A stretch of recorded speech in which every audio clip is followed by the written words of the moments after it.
الحمد لله رب العالمين الذي أمرنا بالدعاء فقال وقال ربكم ادعوني أستجب لكم فوعدنا بالإجابة فقال وإذا سألك عبادي عني فإني قريب أجيب دعوة الداعي إذا دعان والصلاة والسلام على رسول الله الذي وعدنا بالإجابة عندما ندعو إلى الله سبحانه وتعالى فقال من ضمن دعائه في أسماء الحسنى اقتداء من أصحابه صلى الله عليه وسلم أرأيت ماذا دعوت فقد دعوت بأسمائه الأعظم إذا دعي بها أجاب وإذا سئل بها أعطى اللهم صل وسلم وبارك على رسولك الكريم النبي الأمين وعلى آله وصحبه وأمته إلى يوم الدين أما بعد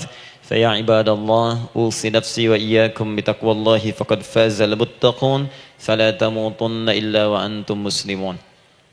Saudariku sekalian, para ibu baik yang di dalam ruang masjid ataupun yang di luar masjid, di sekitaran Masjid Trans Studio, saya ingin mengajak pada seluruhnya tanpa kecuali, mari kita senantiasa bersyukur pada Allah Subhanahu wa taala atas nikmat yang telah kita dapati sampai dengan pagi hari ini.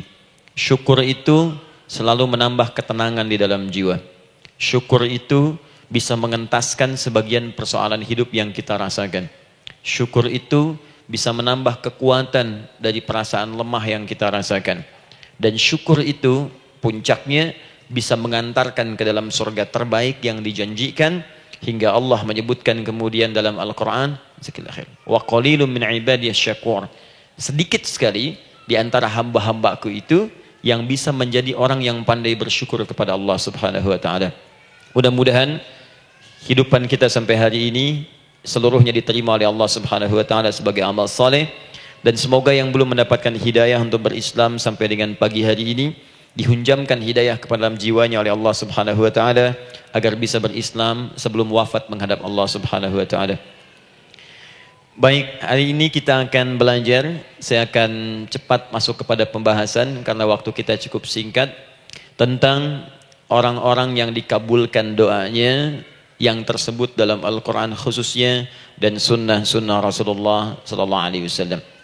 Kita akan bagi pembahasan kita ke dalam 3 bagian. Pertama, kenapa kita mesti berdoa? Di poin pertama. Pertama, kenapa kita mesti berdoa? Yang kedua, bagaimana cara berdoa yang baik, yang cepat dikabulkan oleh Allah Subhanahu wa taala? Yang pertama, mengapa kita mesti berdoa? Esensi doa itu apa, kan? Yang kedua, bagaimana cara berdoa yang sekiranya cepat dikabulkan oleh Allah Subhanahu wa taala. Dan yang ketiga, kita akan melihat ukuran pengabulan doa. Seperti apa doa itu dikabulkan. Karena nanti ada orang-orang yang tidak sadar sesungguhnya doanya sudah dijawab, tapi dia tidak menyadari itu.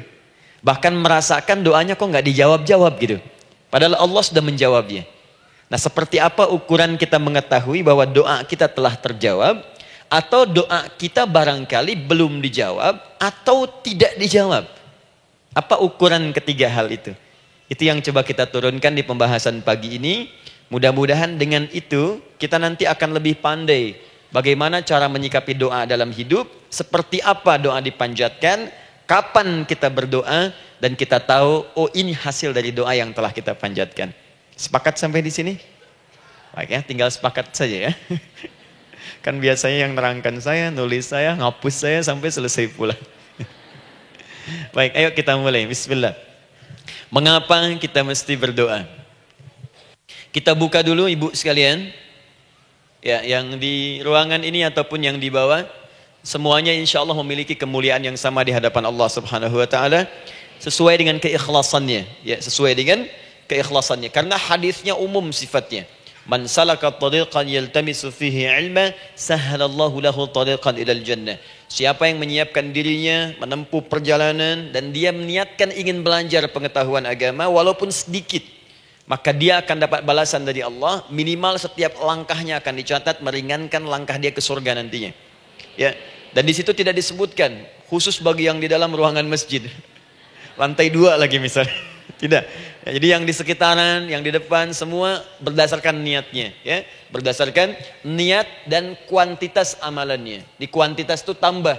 Mungkin Ustadz belum datang, ibu ada yang berzikir, ada yang baca Al-Qur'an, ada yang istighfar, itu yang nambah pahala. Ya. Kalau yang pasang status, pasang kamera, ya itu saya nggak tahu. Ayo kita kembalikan sini. Pertama, Quran surah ke-7 ayat 172. Quran surah ke-7 Al-A'raf ayat 172. Kemudian setelah itu diperintahkan dalam Al-Quran surah ke-40 Ghafir ayat ke-60. Lalu kita praktekkan ini dalam keseharian kita. Saya beri contoh misalnya Quran surah ke-2 ayat ke yang paling banyak nih dibaca 201. Kadang-kadang misalnya Quran surah ke-2 ayat 286. Banyaklah. Quran surah ke-7 ayat 23 misalnya dan seterusnya. Ini bagian pertama.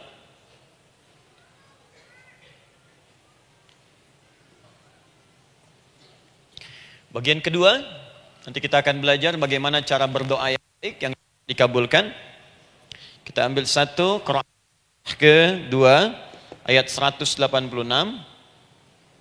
Kemudian yang kedua kita ambil contoh Quran surah ke-17 ayat 110. Kemudian yang ketiga kita ambil contoh yang paling dahsyat di Al-Quran surah ke-3 ayat 38 sampai 39. Ada yang belum berdoa sudah dikabulkan. Masya Allah. Ini ada di Quran misalnya surah ke-3 ayat 31. Nanti turunan amalannya misal di Quran surah 51 ayat 15 sampai dengan 18. Saya bulati yang 18-nya.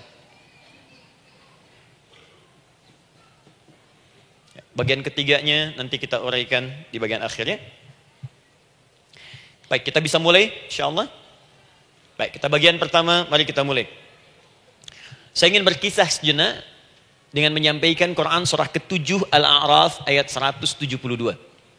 Allah berfirman, A'udzubillahi minasyaitonirrajim, wa idz akhadha rabbuka min bani Adam min zuhurihim dzurriyyatahum wa ashhadahum ala anfusihim alastu bi rabbikum qalu bala syahidna. Ada ayatnya? Baik ya, di Quran surah ke-7 Al-A'raf ayat 172. Wa idz akhadha rabbuka min bani Adam. Kata Allah, dan ingatlah, pahamilah, pelajarilah, dalamilah. Teman-teman sekalian, ingat kalimat idz itu, idz dalam Al-Quran termasuk dalam bahasa Arab, itu bukan sekedar mengingat. Idz itu bisa mengandung arti memahami dengan dalam. Menganalisis. Ya, memaknai itu idz. Jadi bukan sekedar mengingat. Bukankah ibu kalau mengingat sesuatu berusaha mendalaminya? Ya, kalau nggak percaya saya tanya begini. Coba ibu ingat kemarin jam 5 sore ada di mana? Bukankah sekarang sedang mendalami sesuatu? Sedang mencari memori jam 5 sore kemarin ada di mana? Setelah itu dihimpun jadi sesuatu lalu disampaikan dengan terstruktur, dengan rapi. Oh, kemarin saya ada di sini, di sini, di sini, mengerjakan ini. Itu idz dalam bahasa Arab. Kalau di Al-Quran ada kalimat idz, itu berarti bukan sekedar kita diminta mengingat, tapi juga merenung, mendalami, memahami dengan dalam. Paham insyaallah? Baik, sekarang perhatikan. Nanti kalau ibu baca Al-Quran, maksud saya, ibu bisa menerjemahkan sendiri dan memahami dengan baik. Ya, misal kalimat idz pertama dalam Al-Quran misal ditemukan di Quran surah kedua ayat 30. Wa idz qala rabbuka lil malaikati inni ja'ilun fil ardi khalifah. Idz akan ditemukan. Nah, sekarang ayat tentang korelasinya dengan doa, kita buka Quran surah ke-7 tadi ayat 172. Wa idz akhadha rabbuk, dan pahami ya kata Allah, renungkan ya, maknai dengan dalam ketika Allah menyampaikan, membuat komitmen dengan semua anak cucu Adam tanpa kecuali. Semuanya. Ingat kalau ditemukan kalimat Bani Adam. Bani Adam disebutkan 7 kali dalam Al-Quran. Ya. Berapa kali? 7 kali. Kalimat Bani Adam. Bani Adam. Ini menunjuk pada semua keturunan anak cucu Adam sampai selesai kehidupan. Ya, dari Nabi Adam alaihissalam, kemudian pasangannya Sayyidah Hawa alaihissalam, kemudian keduanya mulai berumah tangga, melahirkan keturunan. Diabadikan di Al-Quran surah keempat. Ya, surah Ibu, ayat yang pertama. Ya ayyuhan nasu taqu rabbakumul ladzi khalaqakum min nafsin wahidah wa khalaqa minha zawjaha. Di situ kemudian ada Adam, zaujaha Hawa. Ya, wa batha minhuma rijalan katsiran wa nisaa. Dari situ turun keturunan laki-laki perempuan, laki-laki perempuan. Nanti menyebar, Bu, ya, menyebar. Ada yang ke Chicago, ada yang di Chicago, ada yang di Singaparna, ada yang di Singapura. Semua nyebar. Ya, di Sunda, dari Jawa sampai ke Sumatera, sampai Indonesia, sampai Nusantara, sampai Asia, Eropa, sedunia. Nanti penyebarannya disebutkan di Quran surah ke-49 ayat ke-13. Ya ayyuhan nasu inna khalaqnakum min dzakarin wa untha. Hai manusia, semua saya ciptakan ada 2 jenis. Kalau bukan laki-laki itu pasti perempuan. Jadi tidak ada yang ketiga. Ingat ya? Kalau bukan laki-laki siapa? Perempuan. Jadi tidak ada misalnya, maaf, laki-laki yang keperempuan-perempuanan, yang gerakannya melambai, ya, kata-katanya terlampau lembut misal, dan tidak ada pula perempuan yang perkasa, ya, terlampau kuat misalnya, melampaui batas-batas standarnya. Jikalau bukan laki-laki pasti perempuan. 2 saja. Jadi kalau misalnya masih ada yang bingung, tentukan dirinya, ya, dan lihat fitrahnya. Lihat fitrahnya. Baik, kemudian waja'alnakum syu'uban wa qabaila. Kami tempatkan kalian mungkin beda-beda tempat. Syu'ub, beda tempat. Ya, ada yang misalnya RT, RW, kecamatan, beda kampung, beda negara, sampai seluruh dunia. Wa qabail, satu tempat itu sukunya bisa beda. Coba Ibu lihat misalnya, ya, di daerah Sumatera saja ada berapa suku? Di Sunda paling banyak suku, gitu ya? Banyak sekali. Jadi bisa lain-lain, bisa beda-beda. Nah, lita'arafu, semua saling mengenal, silakan. Nah, ketika semua tadi ditempatkan di semua pelosok dunia, baik laki-laki, perempuan, dari anak keturunan Adam, itu semua anak keturunan Adamnya disebut dengan satu nama saja dalam Al-Quran, yaitu Bani Adam. Jadi kalau kita mau cari keturunan kita, sampai ke asal mula kita, dari kita sekarang, itu semua akan tersambung kepada Adam alaihissalam. Puncaknya akan ke sini. Ya. Dan tidak akan nyasar kemana-mana, Bu. Ya, ada sebagian manusia nasabnya tidak ingin ke Adam, inginnya bergeser, sehingga mengatakan manusia berasal dari monyet katanya. Ya. Ada yang berkata begitu. Ibu sampaikan saja kalau bapak dari monyet, silakan saja, jangan ngajak-ngajak saya, gitu ya. Nah, jadi semua manusia itu pasti akan kembali ke sini, ya, ke Adam alaihissalam. Karena itu saya pernah sampaikan termasuk di sini di hadapan ibu semua, masih ingat? Mukjizat pertama Rasulullah sallallahu alaihi wasallam saat lahir ke muka bumi. Ingat, Nabi itu sebelum dilantik menjadi Rasul dalam usia 40 tahun, turun surah Al-Alaq, itu diberikan oleh Allah keistimewaan tanda-tanda kenabian. Apa di antara tandanya? Allah perjelas nasab keturunannya sampai Nabi Adam, padahal lahirnya itu ayahnya sudah wafat. Di lahir beliau, ayahnya wafat, tapi nasabnya diperjelas sampai Nabi Adam. Sehingga jelas, orang tidak bisa menyoal. Ini orang nggak jelas nih, ya. Kan suka ada begitu, Bu, ya. Tiba-tiba datang menerangkan sesuatu, siapa itu? Itu nggak jelas. Bahkan sekarang sering muncul statement, siapa sih ustadz itu? Itu ustadz nggak jelas. Ya. Nabi nggak bisa disoal, karena semuanya jelas. Nasabnya jelas, keturunannya jelas, kemuliaannya jelas, ilmunya jelas. Jadi kalau orang mau menyoal nggak punya peluang. Siapa kamu Muhammad? Saya jelas keturunannya. Muhammad SAW bin Abdullah, bin Abdul Muttalib, bin Hashim, bin Abdul Manaf, bin Qusay, bin Murrah, bin Kilab, bin Ka'ab, bin Ghalib, bin Fihir, bin Malik, bin Nadar, bin Kinana, bin Khuzaimah, bin Mudrika, bin Ilyas, bin Nizar, bin Mudar, bin Ma'ad, bin Adnan, bin Addi, bin Adri, bin Muqawwam, bin Nagur, bin Tarih, bin Ya'rub, bin Yasjub, bin Nabit, bin Ismail alaihissalam, bin Ibrahim alaihissalam, bin Azar atau bin Nakhur, bin Abir, bin Kinan, bin Arfakhshad, bin Sam, bin Nuh alaihissalam, bin Mihlail, Matushala, bin Kinan, bin Anwas, bin Tith, bin Adam alaihissalam. Coba ulangi. Jelas. Jelas. Jadi orang nggak bisa nyoal, itu mukjizat ya. Keistimewaan pertama sebelum Allah kemudian angkat menjadi nabi dan rasul di usia 40 tahun. Jadi kalau ibu ditanya, kamu jelas nggak? Jelas.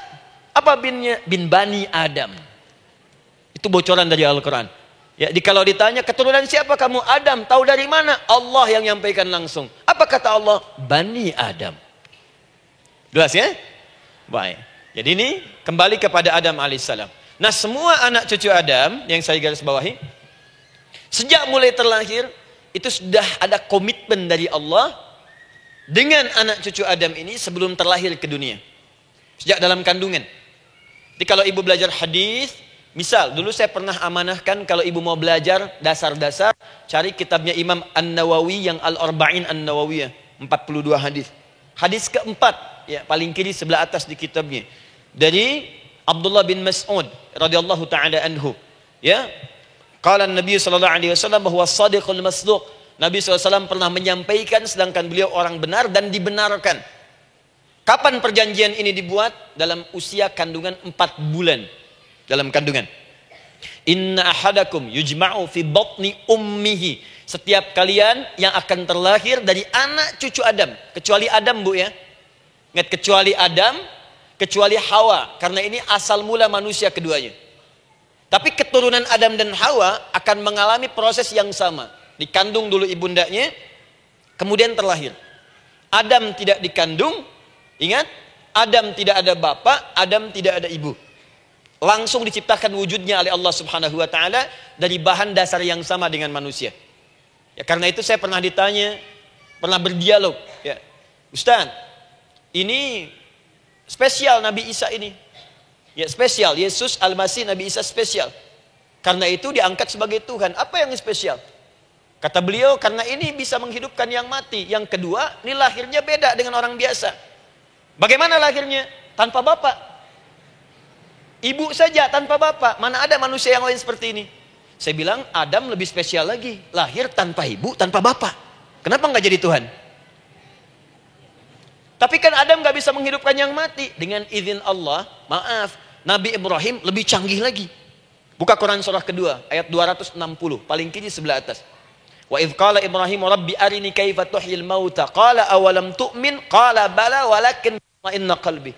Ketika Ibrahim bermohon kepada Rabbnya, ya Allah, tolong tunjukkan kepadaku bagaimana cara menghidupkan yang mati. Kata Allah, kamu masih gak yakin? Kata Ibrahim, saya yakin-yakinnya, cuma supaya hati saya tenang. Buktikan kepada yang lain tentang kuasamu. Kata Allah, gampang. Lalu Allah berikan kemudian satu ketentuan sama persis dengan Nabi Isa, cuman prosesnya lebih canggih. Kalau Nabi Isa tepuk mayatnya, bangun, bicara. Nabi Ibrahim kata Allah, nih ambil burung, potong-potong dulu, dicincang dulu. Sudah dicincang kemudian mayatnya disimpan, jasadnya di tempat bukit yang berbeda. Kalau sekarang potong burung, simpan di bukit satu, jasad yang kedua simpan di bukit B. Kepalanya simpan di bukit A, ekornya simpan di bukit B, badannya simpan di bukit C. Panggil dengan nama Allah. Thummat uhunna ya'tina kasa'ya. Panggil, bismillah, dengan nama Allah, hidup. Sama persis dengan Nabi Isa. Dengan nama Allah, biiznillah, hidup. Nabi Ibrahim, biiznillah, dengan nama Allah, hidup. Menyatu semuanya, jadi satu. Psst. Kalau Nabi Isa kemudian ada yang menduga sebagai Tuhan, kenapa Nabi Ibrahim tidak angkat jadi Tuhan? Paham ya? Nah, ini menunjukkan bahwa ada pola pemikiran yang harus dikembalikan supaya benar cara memahaminya. Jelas sampai sini? Maaf saya sedikit agak lompat ya. Saya kembalikan kemudian, perhatikan sini. Inna ahadakum yujma'u fi batni ummihi. Karena itu semua anak cucu Adam, beda dengan Adam, akan proses lahirnya dikandung dulu di perut ibundanya. Fokus baik-baik. Arba'ina yauman nutfah, 40 hari pertama baru kemudian proses antara spermatozoa dengan ovum berproses. Thumma yakunu mithla dzalika, kemudian alaqah. 40 hari yang kedua jadi alaqah, zigot yang menempel di dinding rahim. Thumma yakunu mithla dzalika mudghah. 40 hari ketiga berbentuk mudghah, sudah mulai berbentuk daging sekeratan, ada bentuknya. Dan usianya sudah 4 bulan, 40 hari ketiga, 120 hari. 120 hari. Thumma yursalu ilaihil malak, kemudian diutuslah malaikat, fayanfukhu fihi ruh, maka ditiupkan roh ke dalamnya. Jadi ingat, kalau di antara sini, di antara kita ada ibu misalnya yang tengah hamil, tengah mengandung, ingat baik-baik, atau keluarganya, kerabatnya, usia 4 bulan itu roh sudah ditiupkan. Di kandungan sudah ada rohnya. Hati-hati ya. Berapa bulan? 4 bulan. Karena itu nanti ada ayat dalam Al-Quran, Quran surah ke-7 ayat 189. Di posisi ini harus banyak berdoa dan beramal soleh. Ingat ya, berdoa, beramal soleh, minimal minta kepada Allah. Da'awallaha rabbahuma la in ataitana shalihah lanakunanna minasyakirin. Minta banyak kepada Allah, ya Allah jadikan anak saya anak yang soleh, jadikan anak saya anak yang soleh. Dari usia itu 4 bulan sampai ke atas menjelang lahiran. Nanti diiringi oleh amal soleh kedua orang tuanya. Ini sudah penelitian dokter muslim, khususnya di Asia Tenggara. Saya diskusi dengan seorang dokter muslim, ternyata ada korelasi amal soleh yang dikerjakan kedua orang tua, ayah dan bunda, atau calon ayah dan bunda, kepada anak yang sedang dikandung, yang belum dilahirkan. Jadi kalau orang tuanya rajin baca Al-Quran, itu berpengaruh ke anak, Bu. Dan penelitian terkini, itu mempercepat anak itu menjadi seorang penghafal Quran ketika lahir. Ya, pernah satu kali dibacakan Al-Quran, posisi janin itu berubah. Seperti sujud gitu. Itu penelitian sudah di MRI waktu itu dilihat ya, kelihatan. Jadi ada korelasi antara kesolehan orang tua dengan kesolehan anak yang sedang dikandung. Hati-hati ya. Tapi yang penting diketahui adalah dalam usia kandungan 4 bulan itu disebutkanlah isyarat di Quran surah ke-7 ayat 172 terjadi perjanjian komitmen dengan Allah Subhanahu wa taala. Apa perjanjiannya? Wa idz akhadha rabbuka min bani adama min zuhurihim dzurriyyatahum wa asyhadahum ala anfusihim. Lihat perjanjiannya, saya fokus di kalimat ini, alastu bi rabbikum. Rabb. Apakah engkau akan berkomitmen saat ini? Bersaksi? Karena kalimatnya bersaksi. Wa asyhadahum, dan mereka bersyahadat, bersaksi, komitmen. Di komitmennya menggunakan kata syahadat di sini. Karena itu nanti setiap bayi yang sudah terlahir dari rahim ibu manapun itu berada dalam keadaan suci karena sudah bersyahadat dalam perut ibundanya. Masih ingat hadis ini? Kullu mauludin yuladu 'alal fitrah. Setiap yang terlahir dari rahim perempuan manapun itu membawa fitrah. Apa di antara fitrah yang dimaksudkan itu? Fitrah keislaman, fitrah mengakui Allah sebagai Tuhan. Itu nanti ada di Quran surah ke-30 ayat ke-30, paling kanan sebelah atas. Quran surah 30 ayat 30.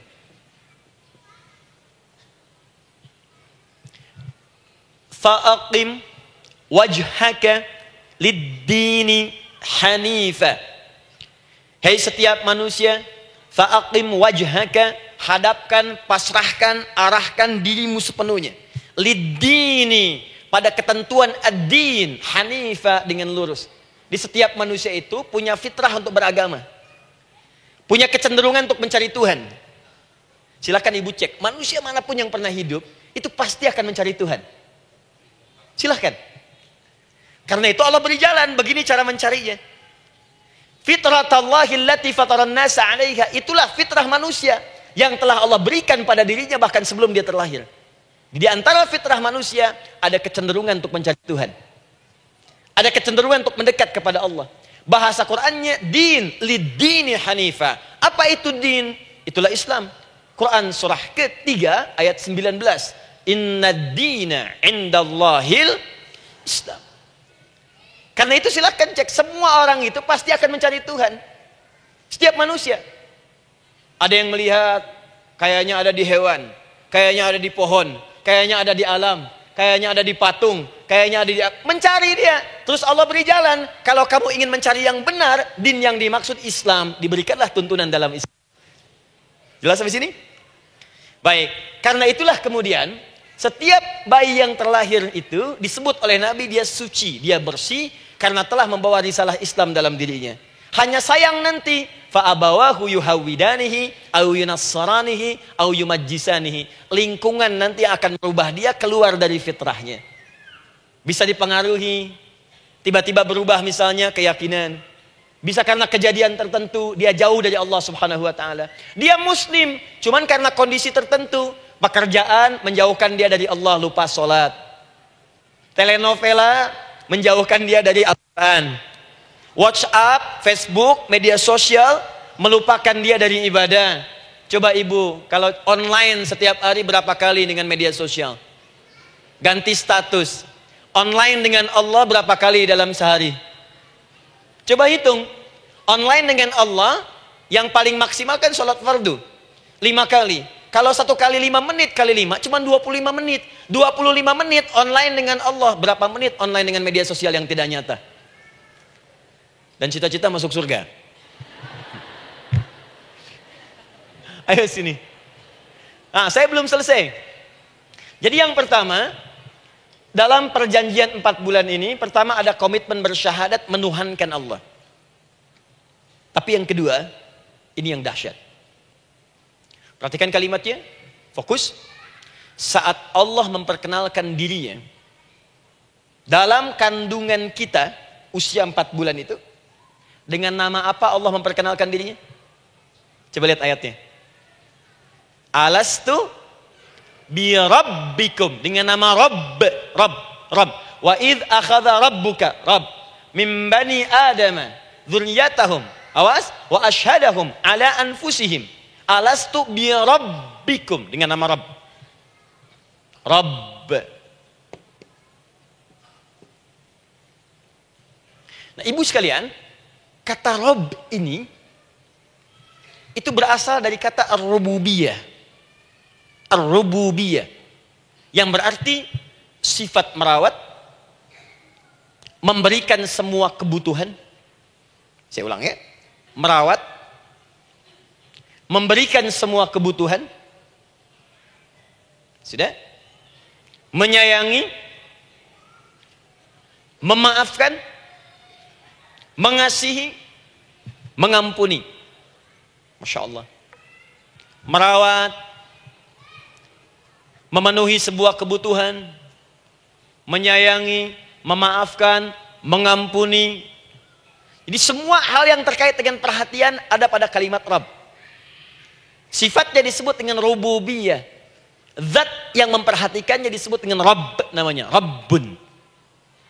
Baik. Pelan-pelan. Seakan-akan Allah ingin berkata begini. Hei, engkau buat perjanjian dengan saya sekarang. Engkau bersaksi, saya sebagai Tuhan. Siap bersaksi, menuhankan saya. Nanti ketika kamu lahir, apapun yang kamu butuhkan dalam kehidupan, aku akan berikan. Kamu akan saya rawat. Kalau sakit, kamu saya sembuhkan. Minta sesuatu yang kamu butuhkan, saya akan berikan. Kamu butuh sesuatu, saya akan hadir. Kamu salah minta maaf, saya maafkan. Kamu dosa minta ampun istighfar, saya ampuni. Kamu ingin sesuatu yang lebih baik, saya berikan. Pokoknya semua yang kamu inginkan selama engkau butuhkan dan itu baik, aku berikan. Kira-kira, maaf Bu ya, maaf sekali. Kalau ada yang nawarkan pada ibu, mau nggak ikut saya? Nanti sebuah kebutuhannya saya berikan. Kalau sakit saya berikan jaminan kesembuhannya. Kalau butuh sesuatu saya berikan. Kalau ingin ini itu selama butuh saya sampaikan. Kira-kira ibu nolak atau ikut? Baik. Ikutnya mikir dulu atau tidak? Tidak. Jangankan yang tinggi-tinggi Bu ya. Suami aja nawarkan. Mah mau nggak ikut papa? Papa nanti kasih handphone S10. Sama gelang nggak Pak? Ikut ya. Dan tanpa pikir.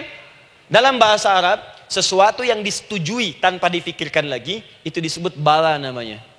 Bala, sekali saja. Sekali, ya, tidak 2 kali. tidak ditambah, tidak dikurangi. Ingat, kalau Allah sudah sampaikan kalimat, jangan tambah, jangan kurangi, ya. Bala tidak ditambah nga, tidak disebutkan 2 kali. Bala. Ya. Bala itu artinya siap. Ya. Tanpa fikir. Karena memang nggak ada yang dipikirkan lagi. Apa yang mau dipikirkan? Semua kebutuhan dikasih. Semua keinginan dikabulkan sepanjang baik. Kalau sakit ada jaminan disembuhkan. Dikasihi, disayangi, salah dimaafkan. Ya, kalau dosa diampuni, apalagi yang kurang, nggak ada aib, nggak ada yang kurang, sempurna semua. Kita katakan bala tanpa fikir. Karena itu, perhatikan, setiap kita kemudian, ibu sekalian, datang terlahir ke bumi, mengalami kehidupan, fitrah kita setiap mendapatkan kebutuhan, kita akan menyebut nama Allah Subhanahu wa Ta'ala dengan nama yang telah dijanjikan itu. Silakan ibu cek. Bukankah ibu ketika ada kesulitan memohon kepadanya? Ya Allah, tolong sembuhkan ya Allah. Ya Allah, lancarkan ya Allah. Ya Allah, sukseskan suami saya. Ya Allah, tenangkan kehidupan rumah tangga kami. Ya Allah, anugerahkan solusi. Ya Allah, sembuhkan ibu saya. Semua minta kan? Dan dahsyatnya, ketika ibu memohon kepada Allah itu, ibu gunakan kalimat yang telah disepakati ketika Allah sampaikan kepada kita. Rabb, Rabb, Rabb. Perhatikan, kalau ibu berdoa, doa apa paling favorit? Rabbana atina fid dunya hasanah fil akhirati hasanah wa qina. Doa apa itu? Sapu jagat. Baik. Bu bayangkan, Nabi aja nggak tahu tuh istilah itu sapu jagat. Ibu tahu? Wah, Masya Allah, Indonesia kreatif. Luar biasa. Ada doa sapu jagat, nggak ada doa sapu nggak ada jagatnya, ada doa jagat nggak ada sapunya. Pokoknya luar biasa lah. Ya. Ya. Lihat, bukankah kalimatnya dibuka dengan Rabb? Rabbana atina fid dunya hasanah. Rabbana zalamna anfusana wa illam taghfir lana wa tarhamna lanakunanna minal. La yukallifullahu nafsan illa laha ma kasabat wa 'alaiha mak. Perhatikan, Rabbana la innasina Rabbana Rabb. Ini ayatnya. Sapu jagat Quran surah 2 ayat 201. La yukallifullah Quran surah 2 ayat 286. Rabbana zalamna Quran surah 7 ayat 23. Yang ingin saya sampaikan, setiap kita butuh sesuatu, kita menyebut namanya dengan kalimat Rabb. Kenapa kita katakan Rabb? Karena Allah sendiri menyebutkan dengan kalimat Rabb. Alastu bi rabbikum, saya nanti adalah Tuhan yang akan memperhatikan kalian, menyayangi kalian. Saya Tuhan yang akan merawat kalian, memberikan semua kebutuhan. Makanya ibu tuh kalau ada persoalan nagih seakan-akan ke Allah. Ya Allah, kan engkau yang berjanji kepada saya. Engkau yang berjanji, engkau yang menepati ya Allah, karena engkau Tuhan. Kalau manusia, dia berjanji, dia yang mengingkari. Dia awali, dia yang akhiri. Tapi engkau beda ya Allah. Kenapa? Engkau berjanji, engkau yang menepati. Quran surah ketiga ayat 9. Innallaha la yukhliful mi'ad. Engkau yang berjanji, engkau yang menepati. Engkaulah awal dan akhir dari semua hal. Engkau mengatakan saya Rabb yang akan memberikan semua kebutuhan. Sekarang saya butuh ya Allah. Engkau berjanji akan menyembuhkan, sekarang saya sakit ya Allah. Engkau berjanji akan memberi solusi, sekarang saya sedang punya masalah ya Allah. Engkau berjanji akan memberikan kesuksesan, sekarang saya sedang menapaki itu ya Allah. Makanya ibu sebutkan kalimat Rabb, Rabb, Rabb, Rabb. Jadi sesungguhnya doa itu adalah fitrah dari setiap manusia karena mulai dibangun komitmen sebelum dia dilahirkan ke muka bumi. Jadi kalau kita bicara tentang doa, doa itu fitrah kehidupan bagi setiap manusia. Hidup. Sekaligus penanda komitmen yang membedakan antara Khalik dengan makhluk. Hamba dengan Allah. Manusia dengan Tuhan. Kan Allah katakan, saya Rabb ya. Saya yang ngasih, saya yang Tuhan. Berarti kita yang makhluk kan? Kita yang butuh kan? Allah yang memberi, kita yang butuh. Untuk membedakan mana yang butuh, mana yang ngasih, maka pembedanya adalah doa. Jadi kalau ada manusia yang gak pernah doa selama hidup, itu tandanya ada yang salah dengan kehidupannya. Karena seakan-akan dia gak butuh Tuhan. Sebab perbedaan manusia dengan Tuhan itu sebelum lahir, salah satunya ditunjukkan dengan sifat butuh kita kepada Allah. Makanya sekaya-kayanya orang, itu pasti berdoa. Manusia paling kaya di muka bumi pun, kalau besoknya mau ada pekerjaan atau proyek, dia berdoa dulu tuh. Ya Tuhan, tolong lancarkan proyek ini. Butuh.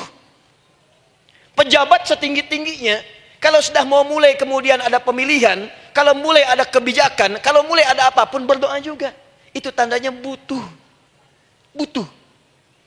Di setiap manusia itu pasti butuh dengan Allah.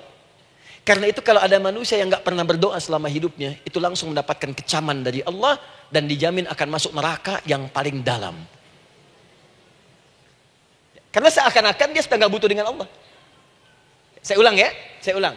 Doa itu fitrah hidup manusia yang sekaligus menunjukkan statusnya sebagai hamba. Jadi kalau ibu update status di media sosial, mulai sekarang tuliskan hamba. Hamba. Sudah. Mau sifatnya apapun tetap hamba. Ya, mau pejabat, mau orang kaya, mau cukup, mau macam-macam, mau ustadz, mau syekh, mau habib, tetap ujungnya hamba.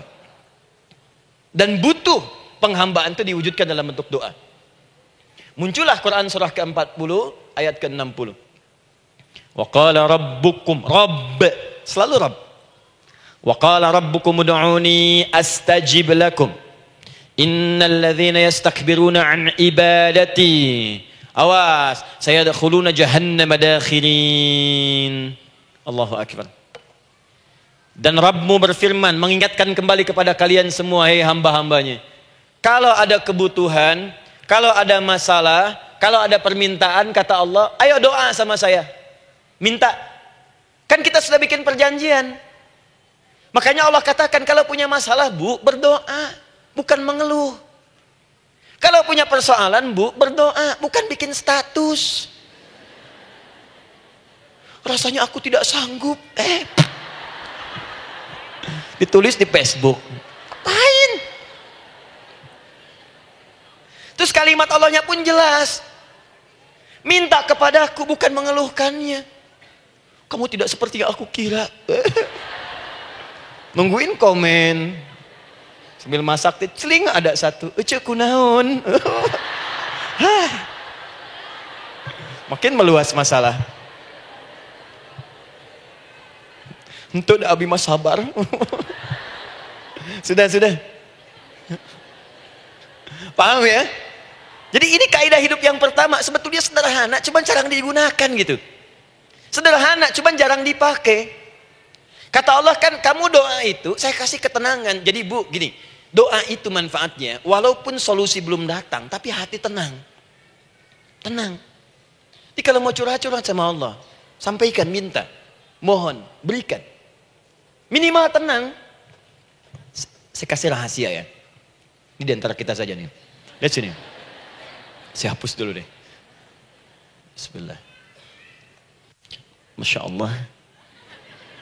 Mau ngapus sendiri, nulis sendiri, penghapus, lari sendiri.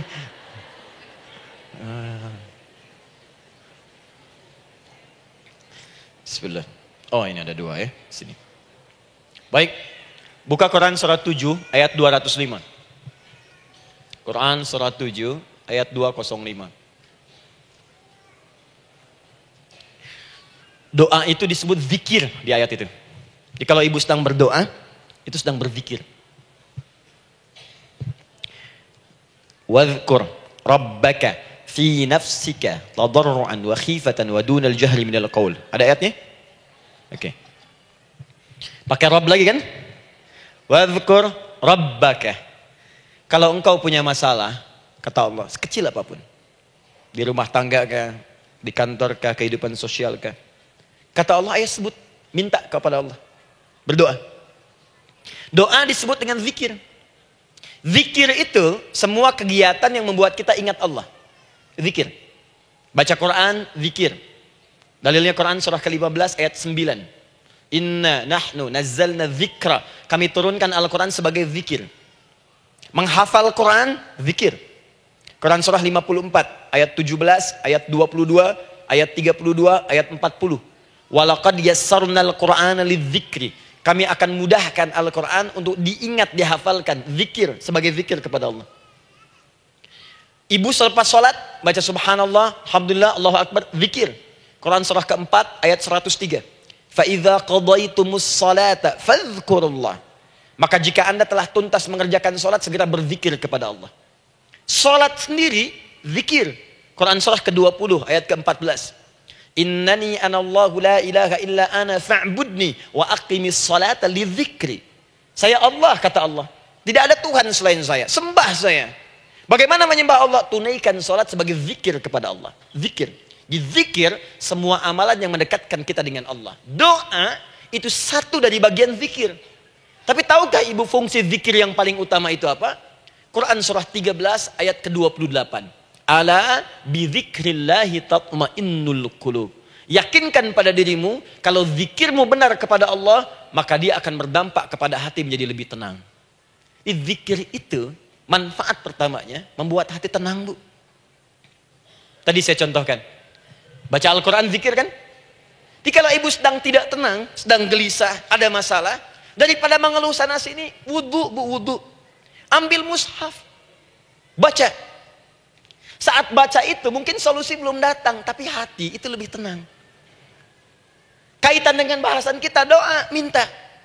Doa. Jadi kalau orang punya masalah itu, kalau berdoa, walaupun solusinya belum datang, walaupun kemudian jawabannya belum tiba, minimal hati ibu itu tenang. Ini dia. Kan surah 13 ayat 28. Rumus ini pakai. Gunakan dalam hidup. Karena yang tahu kehidupan kita itu Allah yang menciptakan kita. Yang tahu pesawat, yang bikin pesawat. Yang tahu handphone, yang bikin handphone. Yang tahu mikrofon, yang bikin mic-nya. Yang tahu kita, yang menciptakan kita. Ikutilah petunjuk Allah yang menciptakan kita, maka akan langsung terasa manfaatnya. Ibu tidak percaya, silahkan lakukan. Rasakan bedanya, bedakan rasanya, dan pasti akan terasa bedanya. Akan lain. Tuh. Doa.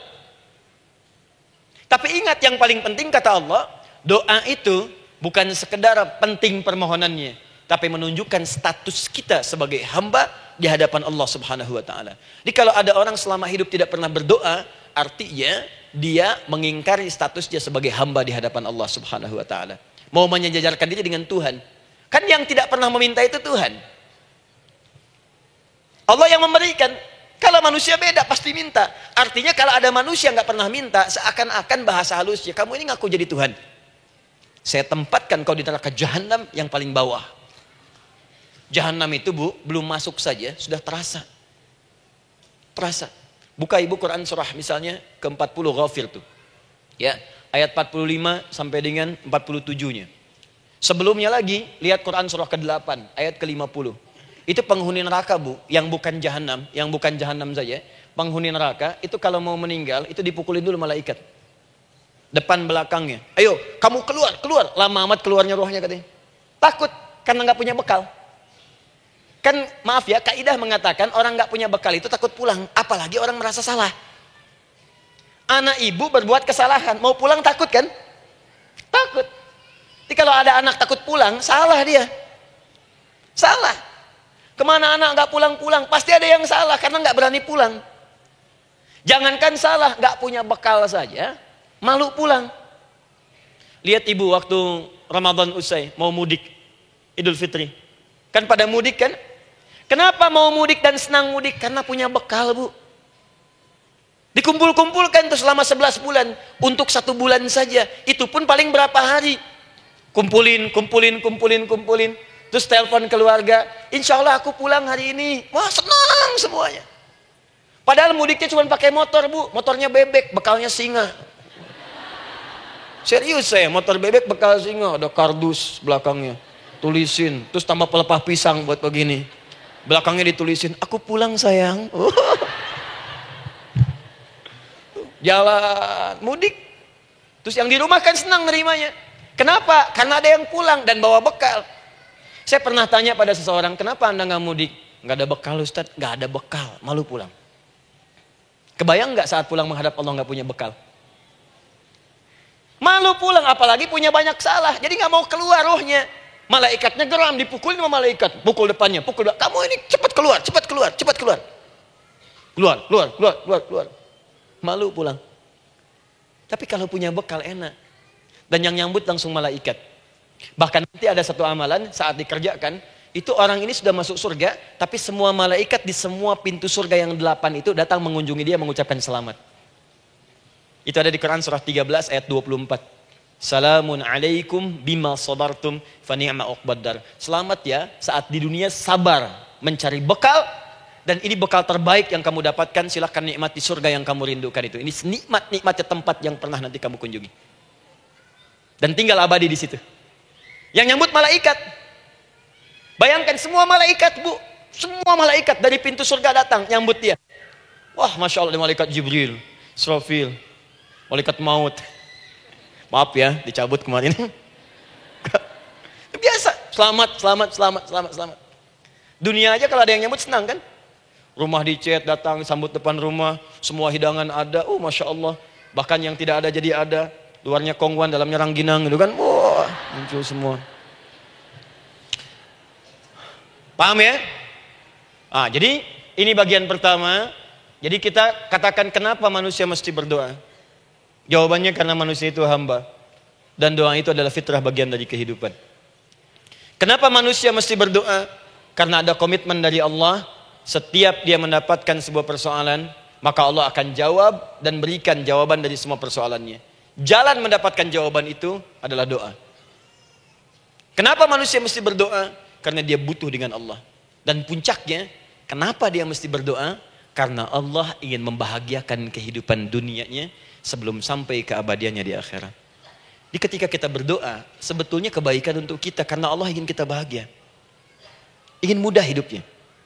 Jadi kalau ada orang gak berdoa, sesungguhnya dia sedang menyulitkan diri sendiri dalam kehidupan dunianya sampai ke akhiratnya. Jelas sampai di sini? Masya Allah. Alhamdulillah. Baik, kalau sudah paham, saya hapus ini, kita masuk bagian yang kedua. Hapus lagi. Sab Muslimah edisi ke-15. 15 kali datang sendiri, nangis sendiri, nulis sendiri, ngapus sendiri. Masya Allah. Tinggal lihat, catat, masuk surga. Masya Allah. Alhamdulillah. Baik. Baik. Sudah? Alhamdulillah. Saya ingin setiap pembahasan kita dipahami ya. Saya tidak menyukai kalau datang melihat tapi nggak paham gitu. Ya, dengar tapi nggak paham. Saya tidak ingin satupun keluar dari sini kecuali paham. Ya. Ibu paham? Paham Ustaz. Pada pamitnya silahkan. Apa yang ibu pahami? Doa. Ya. Dah. Nah, sekarang masuk bagian kedua. Bismillah. Kalau sudah mengerti yang tadi, persoalannya adalah bagaimana cara kita memohon kepada Allah. Itu dia. Bagaimana cara kita meminta? Kata Allah, kamu kalau punya masalah, minta. Ya Allah, caranya bagaimana? Karena sesuatu yang dikerjakan tanpa ilmu dan tidak tahu caranya, itu bisa keliru. Hidup itu menyembah Allah tidak cukup dengan iman, Bu. Mesti pakai ilmu. Iman saja sekalipun kuat tanpa ilmu, itu bisa salah. Kuat ingin mendekat kepada Allah. Ya Allah, aku ingin ibadah, aku ingin ibadah. Kuat. Saya punya kawan dulu di pesantren. Tahun kedua, dia sudah berubah. Ya, tadinya orang tuanya melihat anaknya Masya Allah, tiba-tiba ada perubahan, senang ibadah, Bu. Malam-malam dia bangun, ini kisah nyata, saya alami sendiri. Masya Allah, saya senang sekali. Kita saling doakan, dia bangun malam tahajud. Bangun jam 2, Anda bayangkan. Yang sebelumnya menjelang subuh atau apa. Ini malam Jumat lagi, malam libur. Malam libur biasanya santri itu kebanyakan ada yang keluar, ada yang main, ada yang macam-macam. Ini dia malam tahajud. Jam 2 bangun. Saya bahagia sekali. Udah bangun, sholat, selesai. Cuman pas waktu mau subuh, kok saya lihat tidur. Saya bangunkan kan. Fulan, bangun. Oh iya, katanya. Iya, oh mungkin nanti mau nyusul. Saya pikir istirahat dulu. Saya ke masjid lah. Udah ke masjid dah selesai. Kita diskusi di masjid selesai. Semua pulang saya jam 7. Saya lihat masih tidur juga. Barangkali dia sudah tadi sholat mungkin di kamar, nggak sempat ke masjid karena capek. Tapi saya lihat kok posisinya nggak berubah. Di situ juga. Akhirnya setengah jam saya tunggu, saya bangunkan. Bangun. Bangun. Kenapa Adi katanya? Saya kira antum belum sholat subuh ya? Adi gimana sih? Kan udah saya jama dengan tahajud tadi. Udah saya jama dengan tahajud. Jadi memang kekuatan imannya lagi tinggi, cuman ilmunya kosong. Ini yang bahaya. Besok-besok kalau orang kayak gini sholat subuh bisa 4 rakaat. Ya. Karena itu berdoa penting, cuma kita mesti tahu caranya. Yuk kita mulai bagian pertama. Quran surah kedua ayat 186. Paling kiri sebelah bawah. Sudah? Wa idza sa'alaka 'ibadi 'anni fa inni qarib. Fokus. Kata Allah, kalau hamba-hambaku Muhammad SAW bertanya kepadamu, minta petunjuk untuk mencari-cari aku. Tuh Bu, coba lihat. Ayat doa dibuka lagi dengan kalimat hamba. Untuk menegaskan status kita. Jadi kalau ditanya, kita siapa di hadapan Allah? Makanya nggak usah sombong. Jangan sombong, karena kita cuma hamba. Karena itu ketika Korun sombong, Korun tuh manusia terkaya yang pernah hidup di bumi.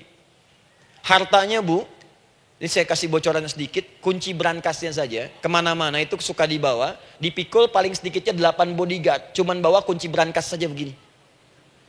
Di Korun pengen ngasih tahu, kalau ada yang pengen nyuri di tempat saya silahkan aja, ini aja bodyguard saya ngangkat kuncinya susah. Korun. Jadi kalau Anda tidak sekaya Korun, jangan ikutan sombong, telat. Telat, gak ada kerjaan. Sudah ada yang lebih kaya. Ya. Dan apa yang terjadi? Fakhosabna kata Allah, kami telan.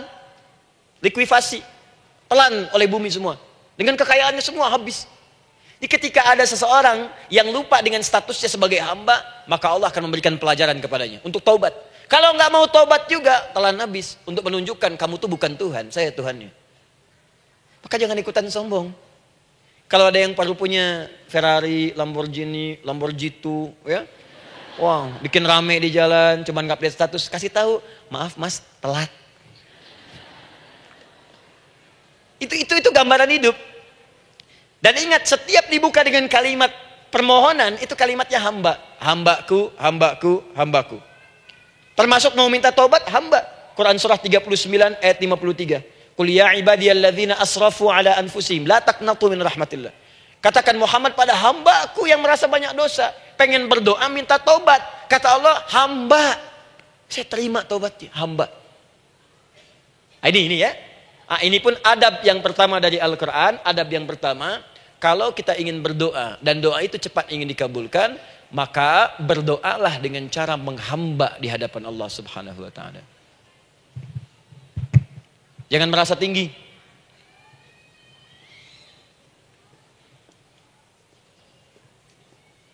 Saya turunkan caranya. Bagaimana cara menghamba itu dengan cara yang baik? Fokus. Wa idza sa'alaka 'ibadi 'anni, Muhammad SAW, jika ada hamba-hambaku bertanya padamu tentangku, ingin mencari-cari aku. Masya Allah, Ibu maaf ya, biasanya kan kalau orang mencari Allah, ingin mendekat kepada Allah, entah itu datang ke masjid, bangun malam, biasanya motifnya cuma 2. 1, ada kebutuhan, pengen berdoa, terus dekat sama Allah. Besok mau arisan, malamnya tahajud.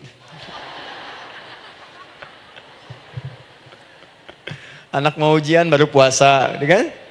Suami ada proyek, nah, baru baca Quran, kan? Terus itu biasa itu. Biasa. Jadi fitrah, Bu. Tumben jeng tahajud, fitrah. Itu biasa itu. Ya. Yang kedua, taubat dari maksiat. Taubat. Seorang taubat ke masjid, bangun malam, doa, itu biasa. Jadi kalau ada seperti itu tandanya kita hamba normal manusia. Fa inni qarib, kata Allah, katakan Muhammad SAW, katakan kepadanya, janganlah mencari, aku dekat. Dekat, jangan mencari, aku dekat. Jadi Bu, ketika kita butuh Allah, langsung jawab oleh Allah. Kamu mau apa? Aku dekat. Itu secara psikologi memberikan ketenangan yang paling dalam. Saya belum datang di sini sampai jam 8, Ibu tanya panitia, ustadznya mana sih? Ustadznya mana? Jawaban pertama misalnya, ini belum jelas nih ustadznya. Gak ada kabar. Yang kedua mengatakan, tenang saja, ustadz sudah dekat. Maka yang kedua itu lebih menenangkan kepada kita. Ketika ibu mencari, ya Allah, saya sedang ada masalah, langsung dijawab oleh Allah. Tenang, aku dekat denganmu. Mau minta apa?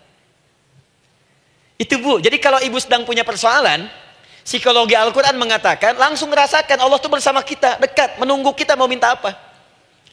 Ibu punya masalah dengan suami, ingin mengadu. Lu kata Allah, saya dekat, kamu kenapa? Ada masalah apa? Ayo minta, ayo cerita. Mohon. Ibu punya masalah dengan anak. Ibu punya masalah dengan tetangga, di pekerjaan, kehidupan sosial. Kata Allah, saya dekat. Nah, perasaan itu hadirkan dalam jiwa kita.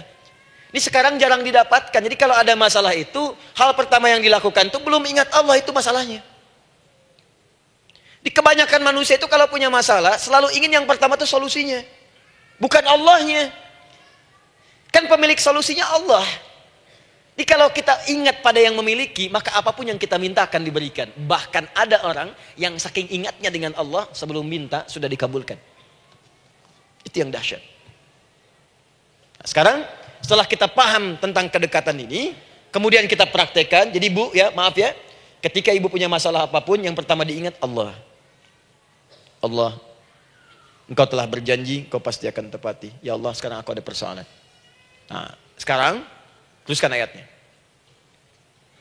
Ujibu da'watad da'i idza da'an. Ujib.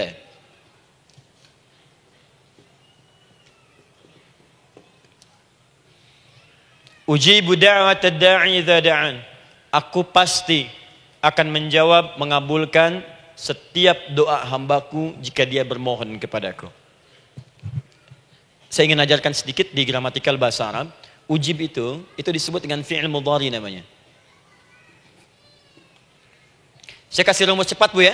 Insya Allah kalau ibu fokus dengan rumus ini, ibu nanti bisa memahami Al-Quran dengan baik. Saya kasih satu kalimat. Hafalkan baik-baik. Ini gampang kok. Anita. Ya, Anita. Sudah? Anita. Baik.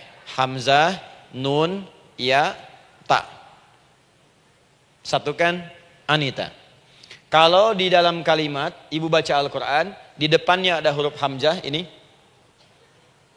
atau nun, atau ya, atau ta, maka itu rumus mudhari namanya. Gak usah dihafalkan mudharinya. Ya, nggak usah dihafalkan sampai bikin misalnya satu ungkapan, Anita istrinya Pak Mudhari, nggak usah, nggak ada kerjaan. Ya, nggak usah dihafal. Saya hanya ingin tunjukkan pemahaman. Kalau ada bentuk seperti ini punya 3 makna. Kalau dalam bahasa Inggris itu disebut present, ya, continuous, dan future. Present, continuous, and future. Sekarang, terus, sampai kapanpun. Sekarang, terus berlangsung, continuous, and future, sampai kapanpun di masa depan. Ini bentuknya disingkat dengan rumus ini, Anita. Di dalam konteks pengabulan doa, kata Allah, ketika saya akan kabulkan, kalau kamu punya masalah, kamu berdoa, saya akan kabulkan. Nah, kalimat Allah saya akan kabulkan ini, bentuknya menggunakan mudhari. Ada hamzah di depannya, ujib. Artinya apa? Kalau ibu sekarang berdoa, saya akan kabulkan, kata Allah. Terus kamu berdoa, saya akan jawab. Nanti pun punya masalah di masa depan, kamu berdoa, saya jawab juga. Jadi artinya, tidak ada doa yang sia-sia. Semua doa, ingat, sepanjang kita butuhkan, pasti Allah berikan. Doa itu, sepanjang kita butuhkan, pasti akan dijawab.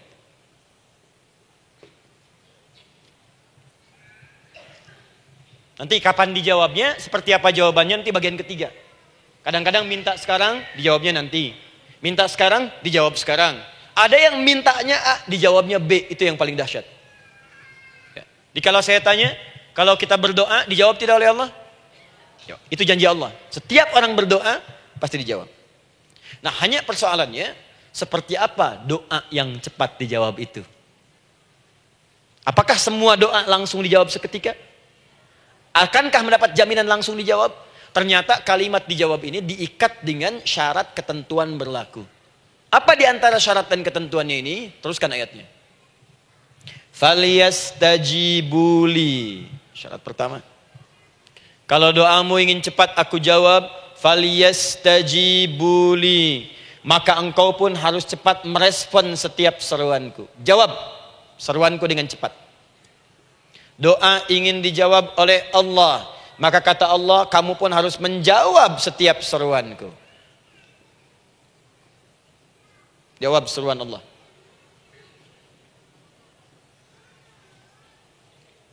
Ayo respon, adil. Maunya dapat gaji aja, kerja nggak mau. Ya? Apa ibu pikir duduk manis, santai di ruangan tengah, tiap bulan suami datang berikan uang belanja? Belum tentu. Kalau sikap tidak bagus, ya interaksi tidak mulia, maka belum tentu itu didapatkan. Maka syarat pertama kata Allah, kalau doamu ingin cepat aku jawab, maka setiap aku seru, cepatlah engkau kemudian kerjakan dan jawab itu. Jadi ternyata seruan Allah itu terkait berkelindan dengan pengabulan doa. Jadi ketika ibu diseru oleh Allah, diminta diperintahkan sesuatu oleh Allah, sebetulnya itu kunci untuk mendapatkan jawaban doa kita, Bu.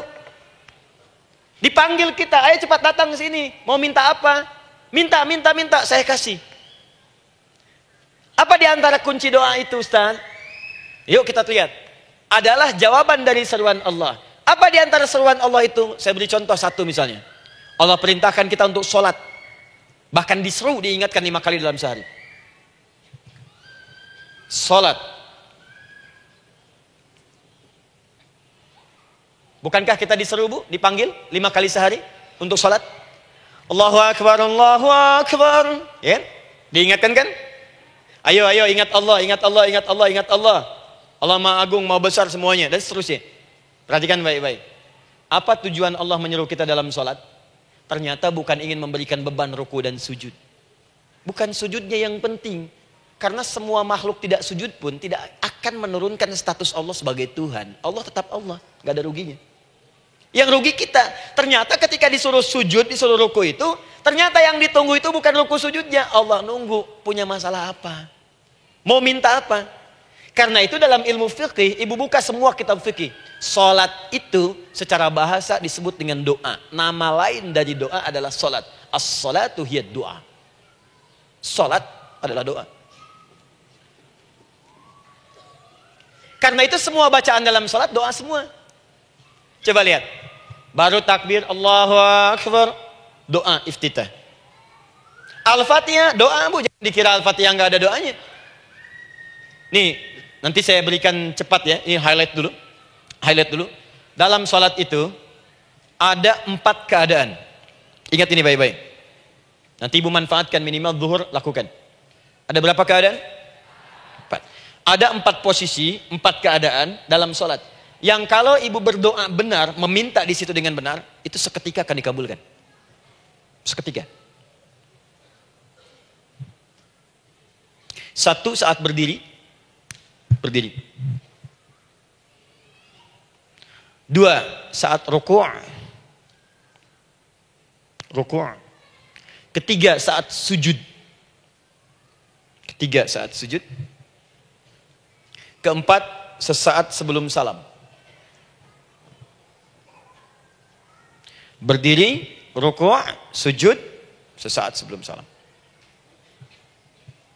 Baik, sebelum saya bahas lebih jauh, saya ingin sampaikan dulu. Jadi ternyata ketika kita diminta oleh Allah menunaikan sholat, itulah cara kita memohon, Bu. Itulah waktu kita meminta. Dan dahsyatnya dalam sehari itu 5 kali ditungguin, Bu. Mana ada manusia di muka bumi ini buka pintu rumahnya 5 kali sehari cuma untuk memberikan apa yang dibutuhkan. Sesoleh-solehnya Ustadz, gak ada yang mengatakan, ayo 5 kali sehari datang aja ke rumah saya. Kalau butuh apa-apa ambil. Butuh kulkas, ambil kulkasnya. Butuh TV ambil, gak ada begitu. Allah itu maha baiknya, 5 kali sehari dipanggil. Dari subuh sampai zuhur. Kita bangun tidur aja, punya masalah gak? Ayo minta, disuruh sholat 2 rakaat. Dan sholatnya gak usah banyak-banyak, 2 rakaat aja dulu supaya gak ada beban. Itu pun kadang-kadang masih lupa berapa rakaat kita sholat. Ya. Ayo sujud, disuruh minta, punya masalah gak? Terus dari subuh sampai ke siang, dipanggil lagi. Punya masalah lagi enggak? Disuruh zuhur 4 rakaat. Karena waktunya cukup panjang, suruh 4. Ayo minta. Ada masalah apa? Minta sujud kita. Minta mohon. Dari zuhur ke asar, ditanya lagi, ada masalah nggak? Panggil lagi.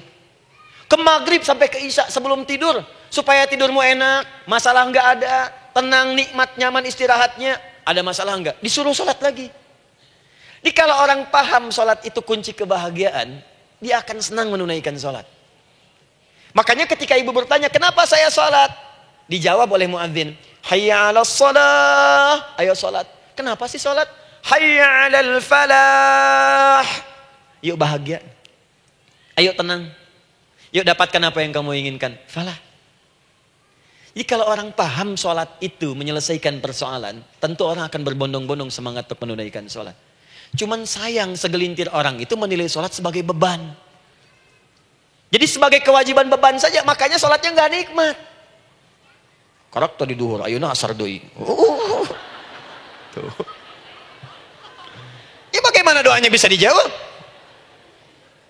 Anda datang pada orang, tapi datangnya dengan marah-marah. Datangnya dengan mencelanya. Ya bagaimana dia bisa memberikan kebutuhan Anda? Anda datang pada Allah dengan niat yang tidak ikhlas. Setelah itu kemudian menggunjingkannya, bagaimana bisa dijawab? Tuntutan tinggi. Tapi datang tidak membawa prestasi, ya bagaimana bisa diberi? Catat tuh, bikin status. Paham ya? Nah ini bagian pertama. Jadi cara pertama, respon kata Allah, seruan Allah. Rumus pertama sholat. Nah sekarang saya ajarkan lagi. Ini belum selesai nih Bu. Ini panjang bahasannya nih. Sampai jam berapa kita? 10 ya? Oh, banyak. Oh, mau sampai jam 5 silahkan. Saya jam 10 selesai. Ya. Lihat sini. Oke, saya punya sekitar 1 jam kurang ke depan. Saya ingin terangkan sedetil-detilnya gitu ya. Dan saya hanya menyampaikan isi Al-Quran. Quran, hadis, Quran, hadis. Sekarang gini, Ustadz saya sekarang paham. Sholat berarti kunci untuk menyelesaikan masalah. Di sholat saya akan memohon. Sekarang Ustadz, bagaimana cara saya merespon sholat? Kan kata Allah, saya menyeru, respon gitu kan? Kita dipanggil sholat nih. Allahu Akbar, dipanggil. Bagaimana cara meresponnya? Sebelum minta. Awas, ibu ingin datang mengajukan proposal. Datang kepada wali kota, datang kepada gubernur, datang kepada presiden, datang kepada menteri sebelumnya. Bukankah ibu mempersiapkan diri? Penampilan ditata, proposal dibagus-bagusin, itu kan? Yang paling hebat itu kadang-kadang malam-malam latihan depan cermin. Bapak wali kota yang saya hormati. Lihat semuanya tuh. Dan yang paling luar biasa, maaf ya, janjian jam 7 dengan Pak Wali Kota, datang jam 6 ke Balai Kota. Sekarang ibu punya janji dengan Allah. Janji itu sudah diketahui sebelum pertemuannya. Kalau tidak percaya, 5 waktu ini ibu sudah hafal Bu. Ya, bahkan disuruh ngapalin oleh Allah. Buka Quran surah ke-4. Surah ibu, surah mama, An-Nisa. Ayat 103, Quran surah 4 ayat 103. فَإِذَا قَضَيْتُمُ الصَّلَاةَ فَاذْكُرُوا اللَّهَ قِيَامًا وَقُعُودًا وَعَلَى جُنُوبِكُمْ فَإِذَا اطْمَأْنَنْتُمْ فَأَقِيمُوا الصَّلَاةَ. Lihat ujung ayatnya, lihat ujung ayatnya. إِنَّ الصَّلَاةَ كَانَتْ عَلَى الْمُؤْمِنِينَ كِتَابًا مَوْقُوتًا. Sungguh semua waktu salat itu telah ditetapkan waktunya bagi orang beriman. Itu terjemahan biasa. Kalau terjemahkan pakai ilmu balaghah, sungguh orang beriman itu hafal waktu-waktu salat. Tahu waktunya. Apalagi kalau di waktu itu ibu punya kepentingan, pasti hafal. Kalau ibu benar memprioritaskan sholat dan menilai sholat sebagai solusi hidup, menilai sholat sebagai kebutuhan, ibu pasti akan hafalkan itu Bu. Nih ya, ibu dapat bagian arisan nih, bulan ini misalnya. Dan memang bagian jatah ibu, demi Allah saya katakan, sebulan sebelumnya ibu sudah hafal tanggalnya kapan. Bahkan di kalender tuh diwarnain. Papa, bagian mama nanti bulan ini. Tuh. Dicatat semua, di tempat siapa, jam berapa, datang dengan penuh keceriaan dan kebanggaan. Luar biasa. Hanya untuk urusan dunia, yang itu habis gitu. Jika dia tidak meninggalkan ibu, ibu yang meninggalkan dia duluan. Sekarang 5 kali sehari, semua diberikan. Bahkan lebih daripada dunia dan seisinya. Harusnya sih wajarnya dihafalkan waktunya, dan ibu hafal. Ayo, subuh jam berapa sekarang? Lihat sini, bukan ke atas. Ditutup tuh. Tuh, sana tuh. Subuh jam berapa? Ayo ngelihat ke sana, 4:43. Duhur jam berapa? Tuh. Asar, maghrib, isya. Itu kan kunci ibadah. Dan kunci ijabah, kunci ibadah, kunci ijabah. Di situ ada pengabulannya. Ini gimana mau minta, waktu permintaannya aja nggak hafal. Gimana mau bermohon, datangnya aja telat. Karena itu, bagaimana cara merespon seruan Allah? Diaturlah di Quran surah kedua ayat 152. Paling kanan sebelah bawah. Quran surah kedua ayat 152. Ibu masih ingat? Bukankah sholat disebut sebagai zikir? Masih ingat? Ya, di surah ke-20 ayat 14. Wa aqimis sholata lidzikri, tunaikan sholat sebagai zikir kepadaku. Sekarang lihat ya. Lihat ketentuan Allahnya. Kalau ibu dipanggil untuk sholat, dipanggil untuk zikir, cepat respon. Ibu cepat respon, Allah pun akan cepat merespon permintaan ibu. Lihat kalimatnya. Fadhkuruni adzkurkum. Fadhkuruni adzkurkum. Kalian mengingat saya, maka saya pun akan ingat dengan kalian. Kalian zikir kepada saya, ingat saya, kata Allah, maka saya pun akan ingat kalian. Di antara makna zikir, salat. Jadi kalau ibu salat mengingat Allah dengan cepat, maka Allah pun akan cepat mengingat kita. Contoh.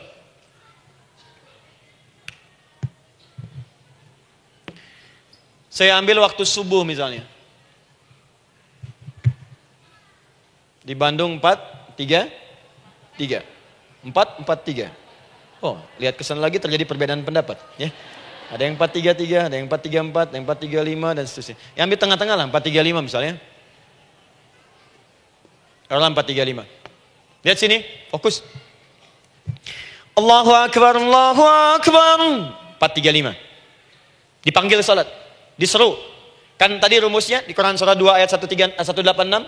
Faliyastajibuli. Kalau diseru cepat jawab, gitu kan? Nah, terus diseru 4-3-5 adzan. Allahu Akbar, Allahu Akbar. Begitu diseru, ibu langsung datang. Ya Allah, sudah adzan, seruan nih, saya siap-siap, saya ingin minta sesuatu. Nah, orang yang datang saat dia diseru Allah, dia pun datang kemudian untuk menyerunya, maka Allah pun akan menjawab apa yang ia mohonkan saat ia bermohon kepadanya. Perhatikan, dipanggil oleh Allah lewat suara muadzin, Allahu Akbar, dia merespon cepat, siap salat. Maka dia pun ketika memanggil Allah, seketika Allah pun akan jawab padanya. Sesuai dengan kadar responnya. Dipanggil saat itu, dia menjawab. Maka Allah pun akan ingat kepadanya hanya saat dia memanggil saja. Di saat panggil, diingat. Panggil, diingat. Jelas? Ini yang hebat. Dipanggil 4-3-5. Allahu Akbar, Allahu Akbar. Dia sudah ingat dari sejak jam 3 lewat 45. Dia bangun jam 3. Misal. Padahal belum dipanggil. Datang. Bahkan Masya Allah, melakukan warming up dulu. Tahajud. Istighfar. Baca Al-Quran sebelum dipanggil. Masya Allah Bu. Ibu mau datang misalnya ke istana. Janjian jam 7, datang jam 6. Di situ ibu kerjakan yang baik-baik dulu. Wah, lihat. Terus kelihatan CCTV kan. Wah, ini orang bagus banget nih. Mulia, bagus. Sampah diambilin, disapu. Kelihatan. Itu ibu belum datang pun udah dipanggil duluan. Ada orang yang belum dipanggil sudah datang menghadap Allah. Tahajud dia, zikir dulu, istighfar dulu. Ini orang, maaf ya, walaupun dia belum memanggil Allah, Allah sudah menyelesaikan semua persoalannya. Di orang-orang yang selalu ingat kepada Allah, walaupun Allah dalam waktu tidak memanggilnya, maka Allah akan mengingatnya sekalipun orang ini belum bermohon kepadanya. Maka ibu nanti akan temukan orang-orang yang langsung diselesaikan persoalannya oleh Allah bahkan sebelum dia bermohon kepadanya. Ada orang yang seakan gak punya masalah Bu. Bukan gak punya masalah, sebab setiap dia punya masalah, masalahnya diringankan oleh Allah. Dia seakan-akan gak ada beban. Ah, ini indah hidupnya. Enak. Butuh sesuatu, sebelum nyari, datang. Ada persoalan, senyum dikit, selesai. Orang macet mengeluh, bikin status, dia macet malah senang. Dan hatinya dilapangkan oleh Allah. Bayangkan ada janji rapat jam 9, setengah 9 masih macet. Diprediksi di Google akan sampai 2 jam lagi. Yang lain mengeluh, telepon sana, telepon sini, ini. Dia enggak aja, lapang aja. Alhamdulillah ya Allah kasih macet. Morotal, saya mau dengerin surah Al-Baqarah. Buka. Hafalin. Partnernya nelpon. Sampai di mana, akhi? Ini sampai di surah Al-Baqarah ayat 186. Tidak ada yang sia-sia dari Allah. Sabar ya di sana. Ya, atau kita bisa koneksikan dari sini apa yang bisa saya selesaikan sekarang di sini sehingga sampai sana kita tinggal kesimpulan saja. Tenang hatinya. Gak ada gerasak, gerusuk, gelisah gini, telepon sana sini, klaksonin. Dasar lampu merah, lama, birunya sebentar. Padahal biru nggak ada, yang ada hijau kan. Jadi kalau sudah begitu enak, Bu. Yang perempuan ada di Quran Maryam. Maryam kan perempuan. Dan Maryam itu bukan nabi, bukan rasul. Ingin memberikan pesan kepada ibu, perempuan dimanapun. Tidak harus jadi nabi supaya doa cepat dikabulkan. Tidak harus menjadi rasul. Ini Maryam bukan nabi, bukan rasul. Tapi dia ini luar biasa. Sebelum dipanggil, udah datang. Zikirnya tak terlukiskan. Mohon kepada Allahnya luar biasa. Menjaga diri dari hal yang dilarang oleh Allah. Apa hasilnya? Sebelum diberikan bahkan oleh pamannya, sudah ada kebutuhannya. Quran surah ketiga ayat 37. Kullama dakhala 'alaiha Zakaria al-mihraba wajada 'indaha rizqa. Setiap pamannya mau memberikan kebutuhan Maryam sudah ada di dalamnya, Bu. Sudah ada. Itu luar biasa. Mau makan, makanan ada. Mau anggur, anggur ada. Ya. Wah, itu luar biasa, Bu. Jadi bermohon bahkan sebelum waktunya. Sentuhlah ia tepat di hatimu, maka ia akan jadi milikmu untuk selamanya. Wah. Nah, itu doa tuh. Aduh, mana-mana. Paham? Tuh. Jadi kalau yang standar-standar saja itu biasa. Maka datang sebelum waktunya. Datang. Atau datang pas dipanggil. Standar. Jadi kalau 4.35 adzan, Allahu Akbar, Allahu Akbar. Ibu bangun. Siap sholat, siap sholat. Itu standar. Yang dulu bahagia. Naikin lagi levelnya. Yang celaka itu ya ini nih. Dipanggil 4.35. Baru bangun 5.34.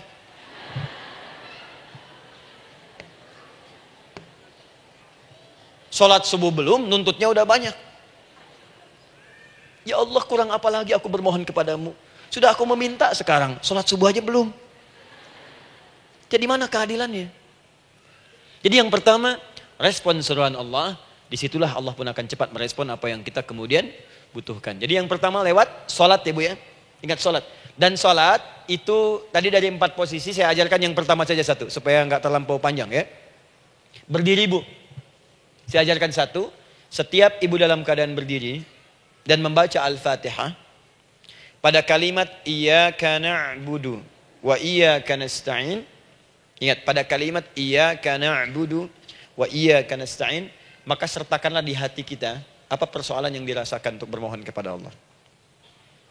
Saya ajarkan cepat. Kalau ibu mau belajar lebih detail, ikuti kajian kami di fikih salat. Sifat salat Nabi SAW.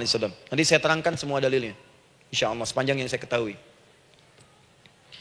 Baik. Dasarnya ini. Dasarnya. Quran surah ketiga. Ayat 38 sampai 39. Dan dikuatkan nanti di hadis qudsi. Ibu kenal Nabi Zakaria? Ya kenal ya. Ya selamat lah Bu. Alhamdulillah. Episode ke-15 kenal Nabi Zakaria. Luar biasa. Alhamdulillah. Nabi Zakaria punya persoalan. Sudah berumah tangga. Belum ada keturunan. Fisiknya sudah letih. Rambutnya sudah memutih. Dan mohon maaf istrinya divonis monopos dan mandul. Secara medis klinis. Apa yang beliau kerjakan? Sholat. Dalam sholatnya bermohon kepada Allah. Perhatikan permohonannya. Qala rabbi habli min ladunka dzurriyyatan thayyibah. Ya hunalika da'a Zakaria rabbah. Qala rabbi habli min ladunka dzurriyyatan thayyibah. Innaka sami'ud du'a. Ya Allah, aku bermohon kepadamu, anugerahkan aku keturunan. Semua mengatakan aku gak mungkin punya keturunan. Hanya engkau yang tidak punya batas dalam pemberian. Engkau pasti mendengar doa saya. Kalau pada yang maha mendengar tidak mengabulkan juga, lantas kepada siapa lagi aku mesti memohon? Doa ini dipanjatkan oleh beliau dalam keadaan sholat. Sedang berdiri dalam sholatnya. Jadi ibu maaf ya, tolong jangan salah berpikir.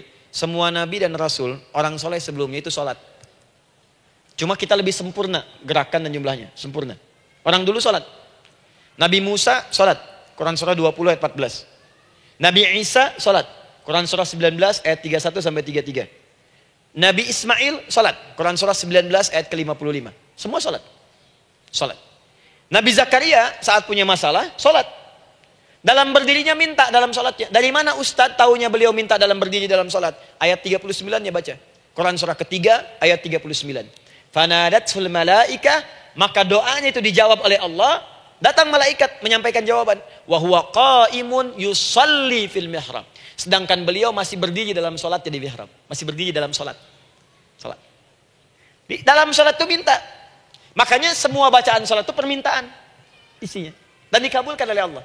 Anallaha yubashshiruka bi Yahya. Allah kasih kabar gembira, engkau akan punya anak, langsung namanya dari Allah Yahya. Artinya hidup yang mustahil menurut manusia. Lahir dari rahim seorang perempuan yang divonis monopos dan mandul menurut medis.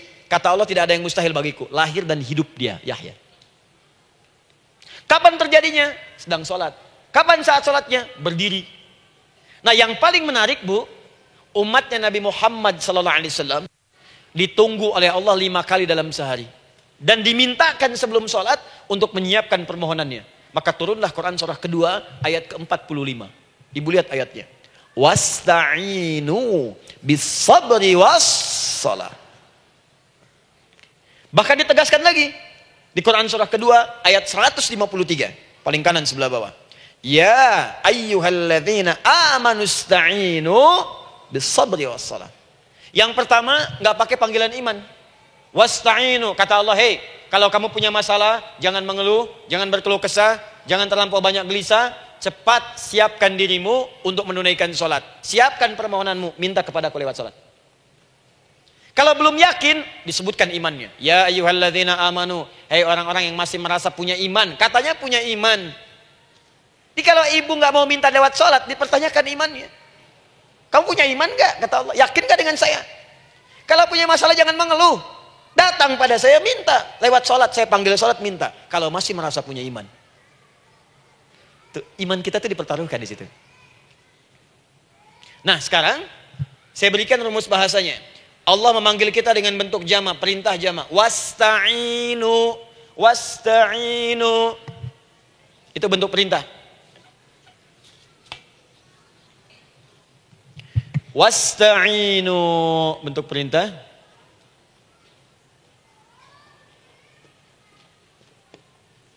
Wasta'inu.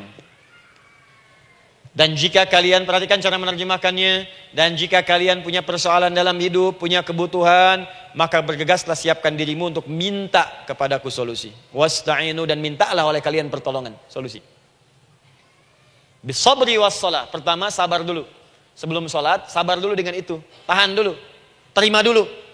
Jangan mengeluh, terima dulu. Nanti dalam sholat minta solusi. Itu maksudnya. Punya masalah sekarang, jam 9 lewat. Sabar, tahan dulu. Koreksi diri, istighfar. Nanti zuhur minta. Atau duha sekarang sholat. Datang ke masjid, sholat duha minta. Tahiyatul masjid minta sekarang. Sabar. Ini sabar, terima dulu. Jangan mengeluh, sabar. Ingat, terima, sabar. Karena Allah mustahil memberikan ujian masalah kalau kita tidak sanggup menerimanya.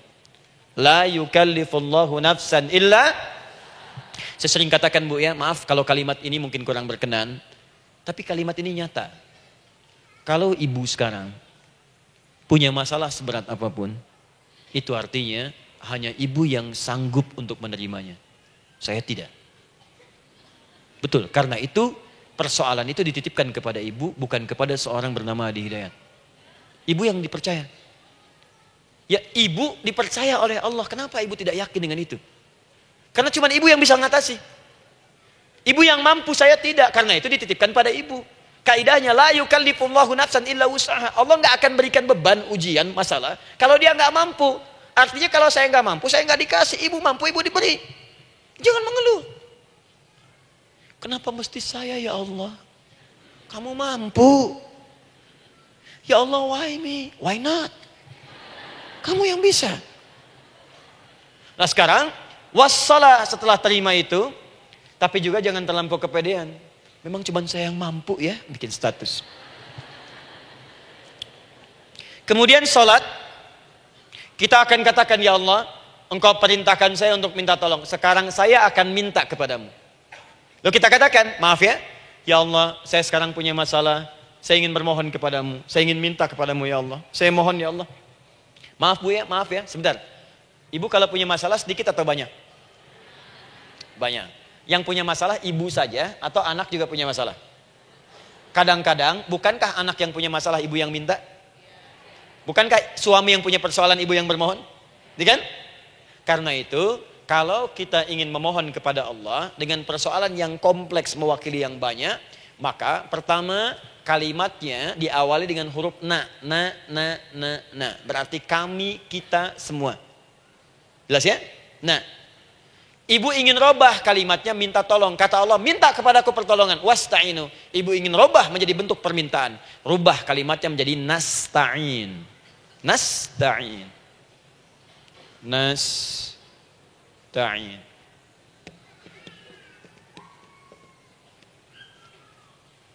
Wasta'inu nasta'in. Minta kepada siapa tadi? Allah. Boleh minta kepada selain Allah? Tidak. Hanya kepada Allah saja? Hanya kepada Allah saja. Hanya kepadamu ya Allah. Tidak kepada yang lain. Maka kalimatnya menjadi iyyaka. Iyyaka. Hanya kepadamu saja ya Allah. Engkau berjanji kalau ada masalah minta aku berikan. Sekarang hanya kepadamu saja ya Allah aku bermohon. Maka kalimatnya namanya iyyaka nasta'in. Sekarang saya tanya kepada ibu, apakah dalam sholat ibu membaca kalimat iyyaka nasta'in? Tuh. Saya mau tanya, ibu bacanya saat ruku atau saat sujud? Berdiri. Gak ada orang ruku baca kalimat ini. Allahu Akbar. Iyyaka na'budu wa iyyaka nasta'in. Berdiri. Iyyaka na'budu wa sekarang saya bacakan hadis qudsinya. Tersambung dari Nabi sallallahu alaihi wasallam. Qala Rasulullah sallallahu alaihi wasallam, qala Allah azza wa jalla. Allah langsung yang berfirman lewat hadis qudsi. Perhatikan bahasanya. Qasamtu shalah baini wa baina abdi. Saya bagi dalam salat itu dua bagian. Antara hak aku dan hak hambaku. Wali abdi ma sa'ala. Dan jika benar hambaku menunaikan kewajibannya dengan baik. Menjaga hak-hak aku. Maka pada saat itu apapun yang dia minta dalam salat aku akan berikan. Apapun. Kapan itu terjadi? Perhatikan kalimatnya. Idza qala al-'abdu. Kalau hamba mulai membaca dalam salatnya. Alhamdulillahi Rabbil Alamin. Alhamdulillahi Rabbil Alamin. Qala Allah Azza wa Jalla, seketika Allah menjawab, hamadani abdi, hambaku sedang memujiku. Ibu ingat baik-baik bu ya. Ingat baik-baik. Setiap ibu baca Al-Fatihah dalam sholat itu Allah memperhatikan. Dan menjawab bacaan ibu. Tadi, masih ingat ketika saya katakan, wa idza sa'alaka ibadi anni fa inni qarib, Allah itu dekat. Ya. Wa idza qala al-'abdu ar-rahmanir rahim, kalau hamba melanjutkan ar-rahmanir rahim, qala Allah azza wa jalla, Allah langsung menjawab, athna alayya abdi, hambaku sedang menyanjungku. Wa idza qala al-'abdu maliki yaumiddin, ketika hamba berkata maliki yaumiddin, qala Allah azza wa jalla, Allah menjawab majjadani abdi, hambaku sedang mengagungkanku. Sekarang perhatikan kalimat ini. Wa idza qala al-'abdu, jika seorang hamba berkata iyyaka na'budu wa iyyaka nasta'in, ya Allah, sekarang hamba salat ibadah atas perintahmu. Dan hamba minta ya Allah, hamba punya masalah, hamba punya persoalan, dan kau janjikan minta dalam salat. Qala Allah azza wa jalla, Allah jawab, hadza baini wa baina abdi, inilah perjanjian aku dengan hambaku. Wali abdi, kalau hambaku benar salatnya sampai bacaan ini, masalah apapun yang dia minta sekarang aku akan kabulkan. Dalam berdiri. Cuman sayang, kadang-kadang dalam keadaan ini banyak yang tidak minta. Maka caranya saya sampaikan yang pertama, kalau ibu sudah sampai ke bacaan ini, iyyaka na'budu wa iyyaka nasta'in, sertakanlah dalam hati ibu. Gak usah dilafadzkan. Sertakan ibu punya masalah apa. Atau secara umum minta solusi. Minta. Nabi itu kalau sholat, Nabi SAW kalau sholat, itu kalau baca ayat-ayat Quran, itu seringkali berhenti bu. Sering berhenti. Kalau dalam ayat doa, beliau berhenti, mohonkan dengan baik. Kalau ayat-ayat surga, minta supaya umatnya ke surga. Ayat-ayat neraka, mohon supaya umatnya dibebaskan dari neraka. Minta. Kesaksiannya banyak. Hudzaifah al-Yamani pernah salat di belakang Nabi, begitu. Abdullah bin Mas'ud radhiyallahu ta'ala anhu salat di belakang Nabi, begitu. Ubay bin Ka'ab radhiyallahu ta'ala anhu salat di belakang Nabi, begitu. Di kesaksian mereka sama semua. Makanya seringkali itu nggak sadar, enak salat dengan Nabi itu. Nyaman. Kalau baca ayat surga seakan-akan pengen cepat ke surga. Kalau baca ayat doa berdoa, jadi nggak sadar. Rakaat pertama 100 ayat aja Al-Baqarah. Ya, kadang-kadang lewat ke Ali Imran. Pernah rekornya 5 juz 4 halaman. An-Nisa ayat 176 baru berhenti. Ya walaupun besoknya nggak pada ikutan lagi. Ya, karena merasa ini kapan rukunya gitu. Sekarang atau nanti, sekarang atau nanti. Tapi enak. Nah saya ajarkan satu hal. Kalau kita sampai pada bacaan Al-Fatihah tadi, jeda sejenak bu, rasakan itu, minta. Minta. Setelah itu Allah ajarkan satu lafaz. Kalau lafaz ini benar dibacakan oleh ibu, benar dibacakan, maka seketika doa akan dijawab. Langsung dikabulkan. Apa bacaan itu? Nanti dalam pelajaran selanjutnya kita akan bahas ya, insya Allah. Masih ada waktu? Oh ya, kalau masih kita bahas ya. Masih. Ada sesi mau jawab pertanyaan dulu, diskusi dulu, atau saya teruskan sebentar? Teruskan ya. Baik, kalau kita sampai jam 10, saya jeda sampai ke 9.45. Jadi 15 menitnya kita bisa diskusi ya. Baik. Apa lafaz yang kita bisa mohonkan? Teruskan ayatnya. Ihdinas siratal mustaqim. Ihdinas siratal mustaqim. Ihdinas siratal mustaqim. Ini Bu, nanti Ibu lihat dalam kajian tafsir yang kami sampaikan, juga dalam kajian fikih salat saya bahas dengan detail. Di sini singkat saja, singkat padat. Ihdina itu, ya Allah berikan kami hidayah, berikan kami jalan, berikan kami petunjuk, tunjukkan kami jalan yang lurus. Kalimat ihdina asalnya dari kata hidayah. Hidayah, jamaknya hudan. Ihdina, berikan kami hidayah, berikan kami hudan. Kalau tunjukkan kami jalan yang lurus, itu terjemahan Bu. Terjemahan. Kalau ibu ingin makna tafsir per huruf, per kalimat, bahkan per harokat, itu semua ada maknanya. Karena semua kalimat Quran itu mukjizat. Ihdina dari kata hidayah, hudan, berikan kami hidayah. Hidayah dalam bahasa Arab itu banyak maknanya. Bisa solusi dari semua persoalan. Bisa jalan menuju kemudahan. Bisa kesuksesan. Bisa petunjuk, banyak. Kalau dikumpulkan namanya hudan. Hudan. Makanya Al-Quran disebut hudan. Karena di Quran ada semua. Solusi ada, petunjuk ada, kemudahan ada. Dzalikal kitabu la raiba fi hudal. Al-Quran hudan. Syahrul Ramadan alladzi unzila fihi al-Quran hudan linnas. Isi Quran semua hudan. Di situ ada solusi. Di situ ada petunjuk. Di situ ada kemudahan. Kalau kita ingin minta semua itu, kalimatnya dikatakan fi'il amr lit talab. Permohonan dalam bentuk kalimat permintaan. Ihdina, berikan kepada kami hudan. Kalau sudah mengatakan ihdina artinya minta solusi, minta kemudahan, minta petunjuk. Jadi ketika ibu mengucapkan kalimat ihdinas siratal mustaqim, itu artinya ya Allah berikan kepada kami solusi dari masalah yang sedang saya hadapi. Berikan petunjuk dari persoalan yang sedang saya jalani. Berikan kemudahan ya Allah dari kesulitan yang tengah saya hadapi. As-siratal mustaqim, yang lurus, yang gampang. Karena jalan yang gampang itu lurus, gak berkelok Bu. Langsung ke tujuan. Saya mau ke sini jalannya belok-belok, gak langsung kan gak enak. Ibu mau ke satu undangan, jalannya belok sini, belok sini, belok sini, belok sini. Kelokan 9, kelokan 7, kelokan 8. Ya. Kan rasanya berliku. Ibu ingin mendapatkan solusi, tapi dilempar-lempar. Ke sini dulu, berkelok. Sini dulu, sini dulu, sini dulu. Kenapa gak ibu lurus dapatkan langsung? Dalam bahasa Arab, apalagi kalimat yang fasih, mendapatkan sesuatu dengan gampang, dengan mudah. As-siratal mustaqim, lurus ke tujuan, cepat, mudah.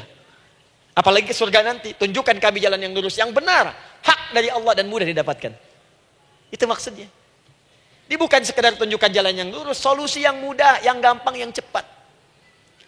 Paham di sini ya? Seperti orang-orang dulu mendapatkannya. Siratal ladzina an'amta 'alaihim. Seperti orang dulu mendapatkan semua kenikmatan ketika mereka bermohon kepadamu ya Allah.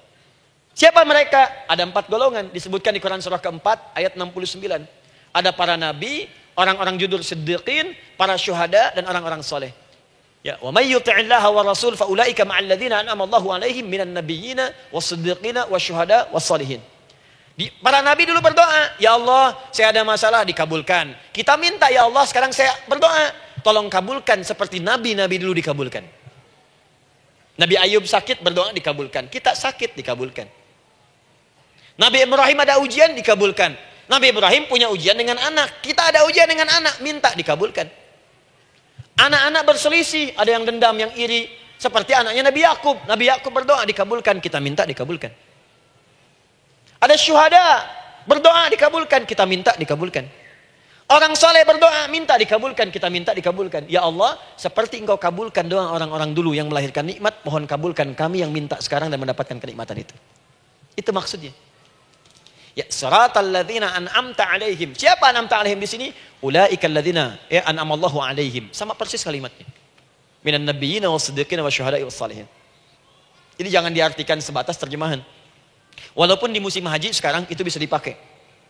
Saya tugas 2010 di Mekah. Ada jemaah kesasar, lupa maktab. Kemudian ingin balik, nggak tahu jalan. Dia ketemu askar. Askar nggak bisa bahasa Indonesia, dia nggak bisa bahasa Arab. Tapi dia hafal Al-Fatihah. Datang kepada askar, dia tunjukkan gelangnya. Pak, ihdinas siratal mustaqim. Tunjukkan saya jalan yang lurus.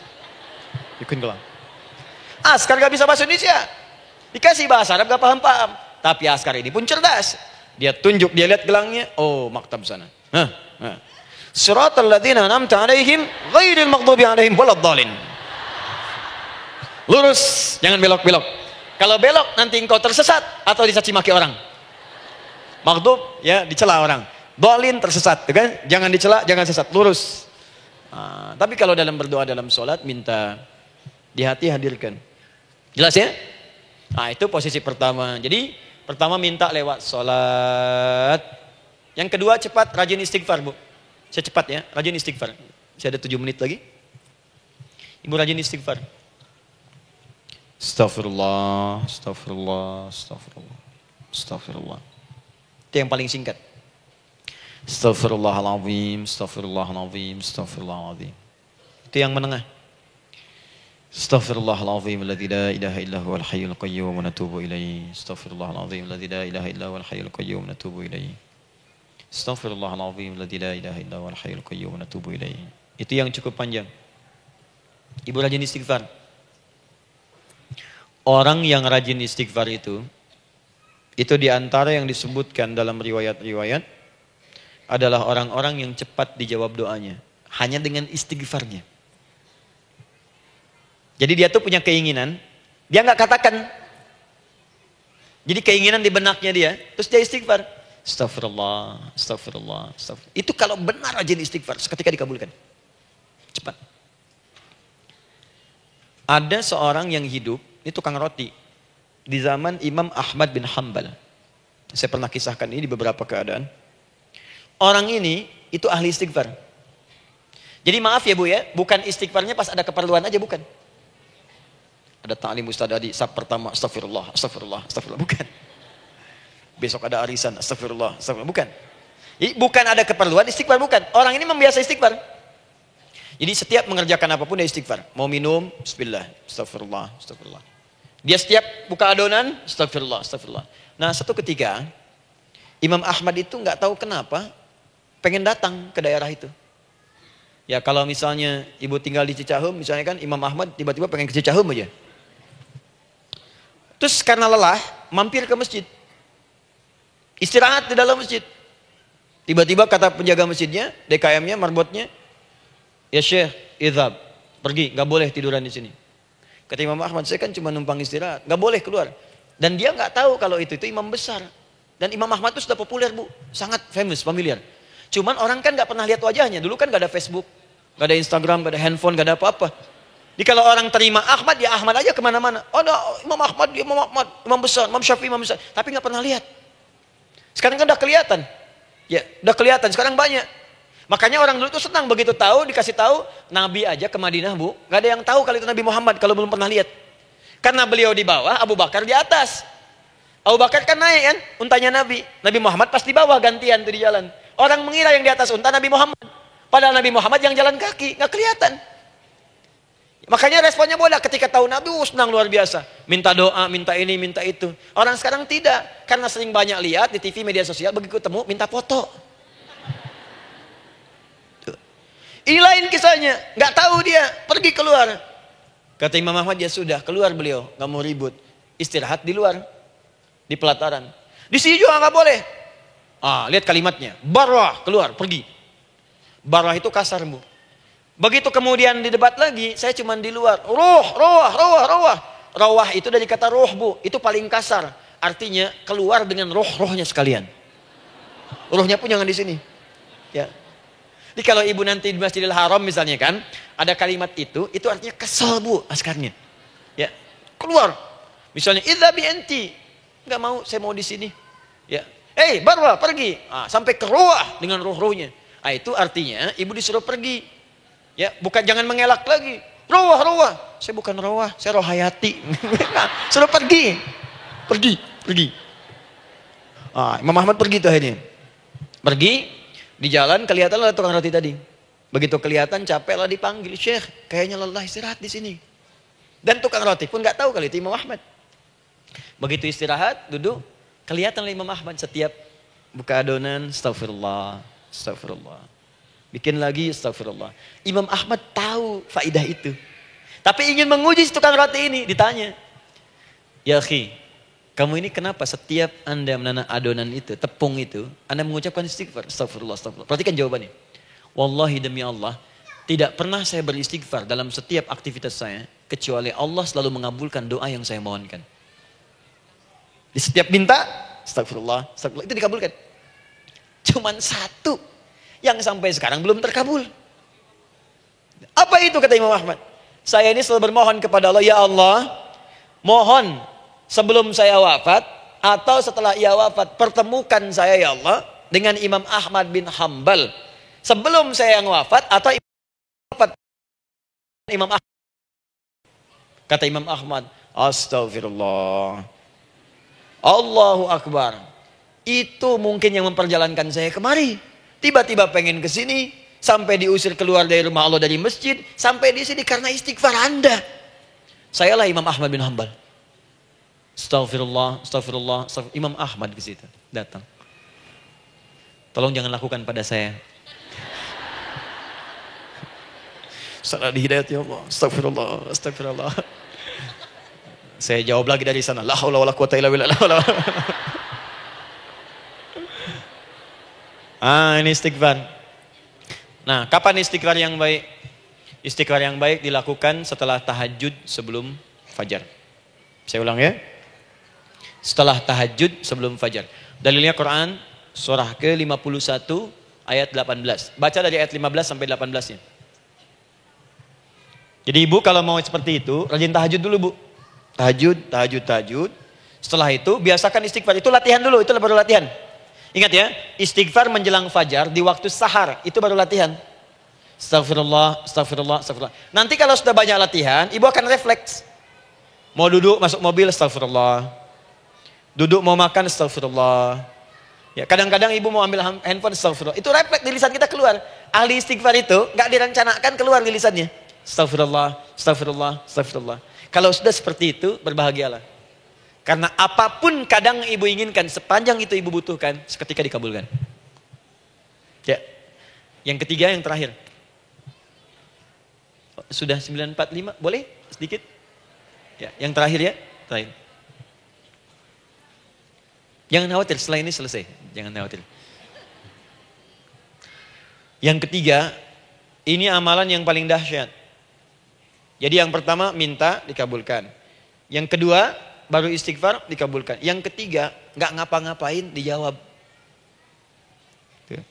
Artinya baru terbersit, ada keinginan jawab seketika.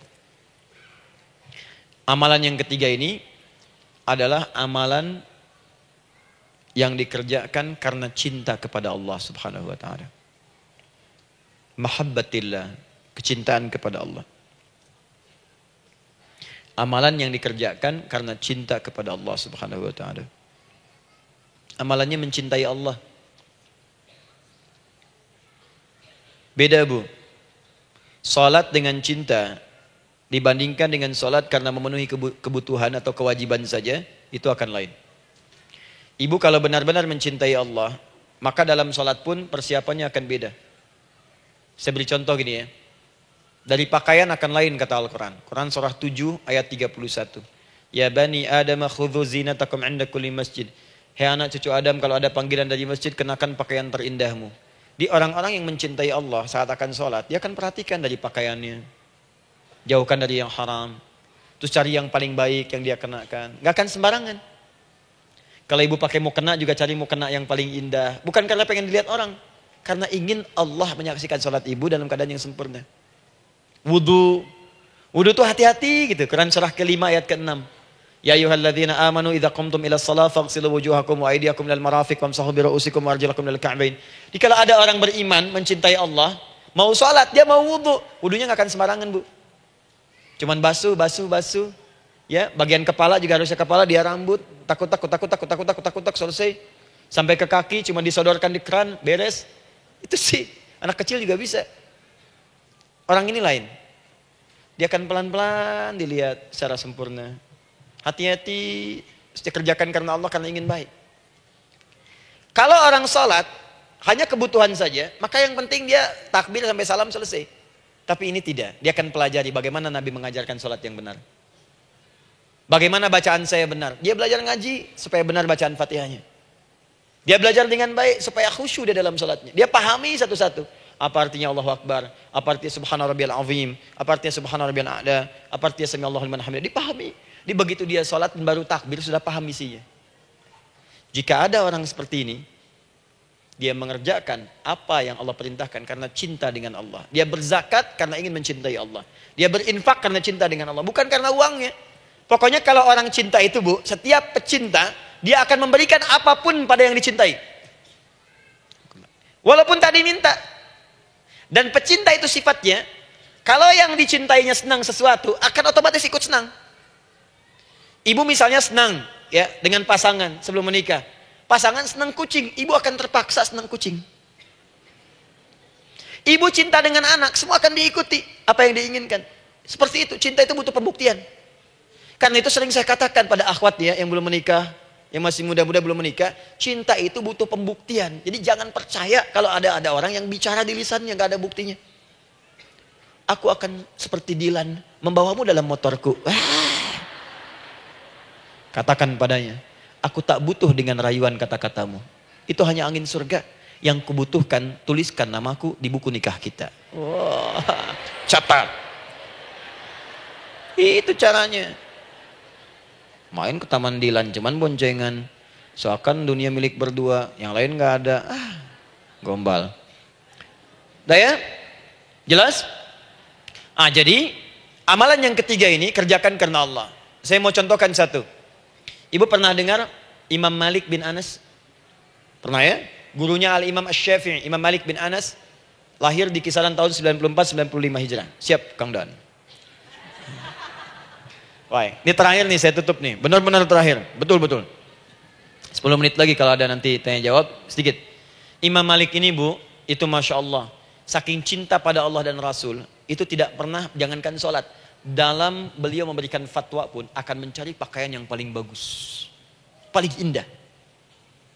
Dan beliau menjaga adab dalam menyampaikan kalimat Nabi pun itu luar biasa.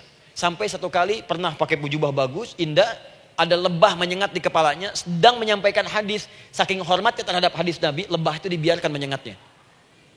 Nggak mau memutus kalimat Nabi, hadis Nabi hanya untuk mengusir lebah, dibiarkan sampai tersengat. Apa yang Allah berikan kepada beliau? Allahu Akbar. Satu kali singkat berdiskusi dengan muridnya Al-Imam Asy-Syafi'i. Kata Al-Imam Asy-Syafi'i, ya guru, setahu saya rizki itu dicari dulu baru dikasih.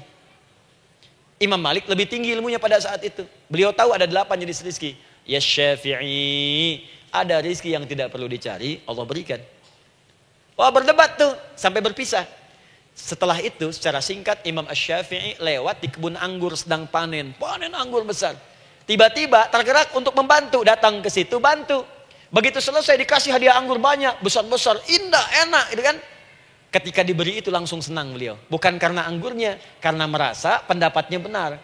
Jadi begitu bekerja baru dapat. Dibawalah anggur ini diberikan pada gurunya. Perhatikan adabnya terhadap guru. Jadi kalau ibu adabnya bagus pada guru, keberkahan dapat, ilmunya pun menghunjam di jiwa. Imam Syafi'i nggak merasa benar, tapi memberikan sebuah jawaban dengan adab. Guru, tadi itu ada panen anggur, saya mencoba membantu. Begitu saya bantu, dikasih anggur, dikencangkan kalimatnya. Begitu saya bantu, dikasih. Dibantu dulu, baru dikasih. Kalau saya nggak bantu, saya nggak dikasih. Apa jawab Imam Malik? Imam Malik tersenyum, tertawa. Tabassama dhahika. Masya Allah, Syafi'i, bahasa kita. Tadi itu saya keluar, mau ngajar. Siang-siang terik begini, saya kepikiran, ya Allah, kalau makan anggur yang enak-enak, enak banget sekarang ini. Ada anggur sekarang. Murid berikhtiar, guru mendapatkan hasil. Setelah itu Asy-Syafi'i naik dan jadi bintang di zamannya sampai kekinian pun luar biasa. Dan mendapatkan barakah gurunya seperti gurunya dapatkan, muridnya pun meraihnya. Itulah 3 cara bagi kita untuk bermohon kepada Allah. Jika ingin dipercepat oleh Allah bisa lewat salat, bisa lewat istighfar, bisa juga dengan menciptakan amalan-amalan atau mengikuti amalan-amalan yang dicintakan atau ditujukan untuk mencintai Allah Subhanahu wa taala. Ibu bisa paham ini? Baik. Kemudian berdoa. Tapi yang jadi masalah, Ustadz ketika berdoa kok belum dikabulkan juga? Apa ciri doa dikabulkan? Seperti apa kita tahu doa kita dikabulkan? Itu mungkin kita bahas di episode yang berbeda insyaallah.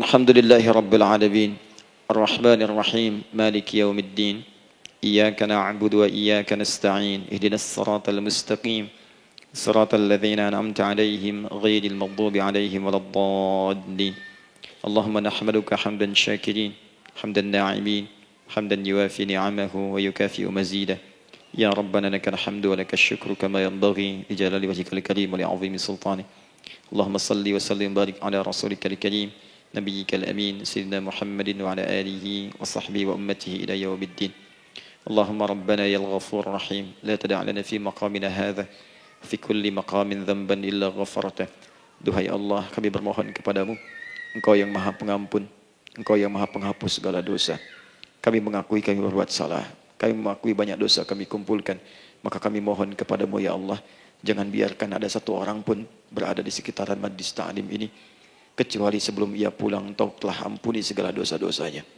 Engkau telah gugurkan dan hapuskan segala dosa-dosanya. Wala hamman illa farajtah. Ya Allah, jika ada satu orang pun di antara jamaah saat ini yang merasakan kegelisahan dalam hatinya, jangan biarkan ia meninggalkan area majlis ta'lim ini kecuali engkau telah tenangkan keadaan hatinya. Allahumma wala maridan illa syafaitah. Jika ada di antara kami yang tengah engkau uji dengan penyakit seberat apapun, maka mohon angkat dan sembuhkan segala penyakitnya. Allahumma wala dainan illa qadaita. Ya Allah, jika ada di antara kami yang berat hidupnya karena lilitan utang piutang, terjebak riba dan sejenisnya, maka mohon ya Allah dengan keikhlasan amalannya, mohon angkat dan berikan rizki limpah terlimpah kepada yang untuk melunasi utang-utang dan terbebas dari lilitan riba dan semacamnya. Allahumma ya arhamar rahimin. Allahumma tubna ilaika min kullil ma'asi. Ya Allah, kami ingin memperbaiki diri kami. Kami bertobat dari segala maksiat yang pernah kami kerjakan. Allahumma asli ahwalana ma yuqarribuna ila ridhak. Ya Allah kami bermohon kepadamu mulai hari ini mohon bimbing kami untuk memperbaiki diri supaya kami bisa lebih dekat denganmu ya Allah. Allahumma asli azwajana. Ya Allah kami mohon sayangi dan perbaiki ya Allah akhlak suami-suami kami. Ya Allah mohon bimbing suami-suami kami jadi suami yang baik, membimbing keluarga menjadi keluarga yang saleh. Allahumma ya Allah, Allahumma arsyad wa asli ya Allah azwajana zaujatina. Ya Allah demikian dengan istri-istri kami ya Allah. Jadikan mereka perempuan-perempuan yang salihah. Bimbing menjadi ibu-ibu yang baik. Allahumma abnana, auladana, dzurriyyatina. Allahumma aslih lahum ya arhamar rahimin liyakunu salihin, liyakunu su'ada fid dunya wal akhirah. Ya Allah, anak-anak kami, cucu-cucu kami khawatir berpisah dengan mereka di akhirat nanti. Kami mohon ya Allah, jika memang ada maksiat yang mereka kerjakan karena dosa-dosa kami mohon ampun ya Allah. Perbaiki anak-anak kami, bimbing cucu-cucu kami ya Allah. Jadikan mereka anak-anak saleh. Anak-anak yang bisa memberikan mahkota kepada kami di akhirat ya arhamar rahimin. Kami malu dengan anak orang lain yang telah hafal Al-Quran. Kami malu dengan anak orang lain yang telah mampu tahajud. Kami malu dengan anak orang lain yang telah bisa membaca Al-Quran dengan baik. Sedangkan anak kami masih sibuk dengan dunia ya Allah. Kami takut bila wafat tidak bisa memberikan petunjuk kepada mereka dengan izin-Mu. Allahumma ya arhamar rahimin. Allahumma idza kana hunalika baqiyati ayyamina faj'al baqiyata ayyamina ya Allah hayatan thayyibah.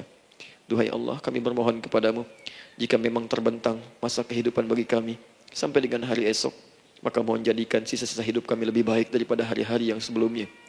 Wa idza kana hadzal yaum min akhir ayyamina faj'al ya Allah hadzal yaum husnal khatimah. Ya Allah, kami mohon jika memang hari ini adalah hari terakhir kami hidup dan harus kembali kepadamu untuk wafat, mohon jadikan di hari ini kami husnul khatimah. Allahumma qawwi lisanana ila kulli kalimat at-tauhid la ilaha illallah Muhammadur Rasulullah. Ya Allah, kami mohon jika kelak kami akan wafat, ringankan lisan kami untuk mengucapkan kalimat tauhid la ilaha illallah Muhammadur Rasulullah. Wa ajib kalimatan bi qaulika ya ayyatuhan nafsul mutmainnah irji'i ila rabbika radiyatan mardiyah fadkhuli fi ibadi wadkhuli jannati. Ya Allah, kami mohon kelak nanti dalam sakaratul maut nanti. Jika kami bermohon kepadamu dengan kalimat tauhid la ilaha illallah. Mohon jawab kalimat kami ya Allah dengan panggilanmu yang indah. Ya ayyatuhan nafsul mutmainnah. Hai jiwa yang sudah tenang. Irji'i ila rabbika radiyatan mardiyah. Hai cepat pulang menghadap kepada Rabbmu. Hai cepat pulang menghadap kepada Rabbmu. Hai cepat pulang menghadap kepada Rabbmu. Aku ridha dengan semua amalmu. Engkau pun akan ridha dengan semua pemberianku. Adkhuli fi ibadi wadkhuli jannati. Engkau aku masukkan dalam golongan hambaku. Aku siapkan surga untuk menyambutmu. Allahumma ishtaqna bi Rasulillah sallallahu alaihi wasallam. Ya Allah, kami rindu sekali dengan Rasulullah sallallahu alaihi wasallam. Lam na'ish ma'ahu fil hayat wa lam narahu fil manam. Kami belum pernah hidup bersama beliau di dunia, tidak mampu menatapnya di alam mimpi. Maka mohon ya Allah, jangan biarkan kami berpisah dengan Rasulullah di akhirat nanti ya Rabbal alamin. Jumpakan kami dengan Rasulullah di taman Firdaus yang paling indah. Allahumma ya arhamar rahimin. Allahumma rizqna yusra ya Allah. Likullil hujjaj. Ya Allah, anugerahkan kemudahan, kelapangan kepada para jemaah haji yang berhaji tahun ini ya arhamar rahimin. Allahumma taqabbal minhum ya Allah hajjahum, sa'yahum sa'yan mashkura, wa dhanbahum dhanban maghfura, wa tijaratahum tijaratan lan tabur. Ya Allah, jangan sia-siakan pengorbanan fisik mereka, biaya mereka, waktu mereka, tenaga mereka, emosi mereka. Terima haji mereka ya Allah. Jadikan sa'i mereka berhasil, tawaf mereka benar, jadikan seluruh manasik yang Engkau ridhai ya arhamar rahimin. Allahumma ya Allah rizq rizqan hasanan tayyiban liyahujju kullu man lam yahujj ya arhamar rahimin. Ya Allah, bagi kawan-kawan kami, kerabat kami, saudara kami, tetangga kami yang belum berhaji, maka anugerahkan kemudahan bagi mereka untuk berhaji ya Allah. Anugerahkan kelapangan untuk berhaji ya Allah. Sekalipun memang tidak terbuka kesempatan itu, maka mohon anugerahkan sifat mabrur kepada kami sekalipun tidak mendapati ibadahnya. Allahumma ya arhamar rahimin. Allahumma rizqna ya Allah nikmatan salihah. Ya Allah, anugerahkan kepada kami nikmat untuk menjadi orang saleh di dunia dan kembali kepadamu di akhirat dalam keadaan saleh. Alhiqna bis salihin ma'al ladzina an'amta 'alaihim minan nabiyyina was-siddiqina wasyuhada was-salihin wa hasuna ulaika rafiqa. Ya Allah, kumpulkan kelak kami di surga dengan para nabi, orang-orang saleh, para syuhada, orang-orang yang benar di hadapanmu. Itulah nikmat terbaik yang mampu kami dapatkan. Allahumma ya Rabb, Allahumma aslih Allah qulubana, ati anfusana taqwaha, wa zakkiha anta khairu man zakkaha, anta waliyuha wa maulaha. Ya Allah, jika memang kami telah Engkau anggap baik sampai dengan pagi hari ini, maka mohon jaga kami dalam keadaan baik sampai wafat ya Allah. Berikan kami kekuatan untuk istiqamah, jauhkan kami dari pengaruh nafsu ya arhamar rahimin. Ya Allah, jika ada saat ini orang-orang yang menyakiti kami ya Allah, berkhianat kepada kami ya Allah, menzalimi kami, maka mohon ampuni dosa mereka ya Allah. Maafkan mereka ya Allah. Bimbing mereka untuk sadar dan bertobat ya Allah. Titipkan dalam jiwa kami sifat untuk saling menyayangi ya Allah. Titipkan dalam jiwa kami sifat untuk saling memaafkan ya Allah. Titipkan dalam jiwa kami sifat untuk bisa memperhatikan ya Allah. Allahumma ya Rabb, Rabbana atina fid dunya hasanah wa fil akhirati hasanah wa qina adzabannar. Bifadlika subhana rabbika rabbil izzati amma yasifun. Wassalamun alal mursalin wa akhiru da'wana alhamdulillahi rabbil alamin. Sebelum saya akhiri dengan doa kifaratul majlis dan salam, saya ingin ucapkan terima kasih pada seluruhnya untuk ta'lim kita di pagi hari ini. Semoga Allah menerima semuanya dan semoga Allah muliakan. Dan terkhusus juga untuk Kang Daan, terima kasih untuk kali ini dan semoga istiqamah dalam kebaikan dan Masya Allah amin, amin. Beliau menginspirasi dan saya ingin menjadikan juga beliau sahabat dalam kehidupan untuk seluruhnya. Amin. Dan sahabat terbaik selalu memberikan yang terbaik untuk sahabatnya. Karena itu di pagi hari ini saya ingin sampaikan kepada Bapak Ibu sekalian, Bapak mungkin yang hadir, Ibu yang hadir, saya ingin berikan pada sahabat saya satu anugerah yang mungkin Allah titipkan. Saya akan ajak Kang Daan untuk menunaikan ibadah umrah dengan saya di bulan September insyaAllah. Saat kami akan berangkat pada tanggal 9 September tahun 2019. Saya kira itu dan semoga bermanfaat insyaAllah. Baik. Semoga Allah muliakan untuk semuanya. Terima kasih.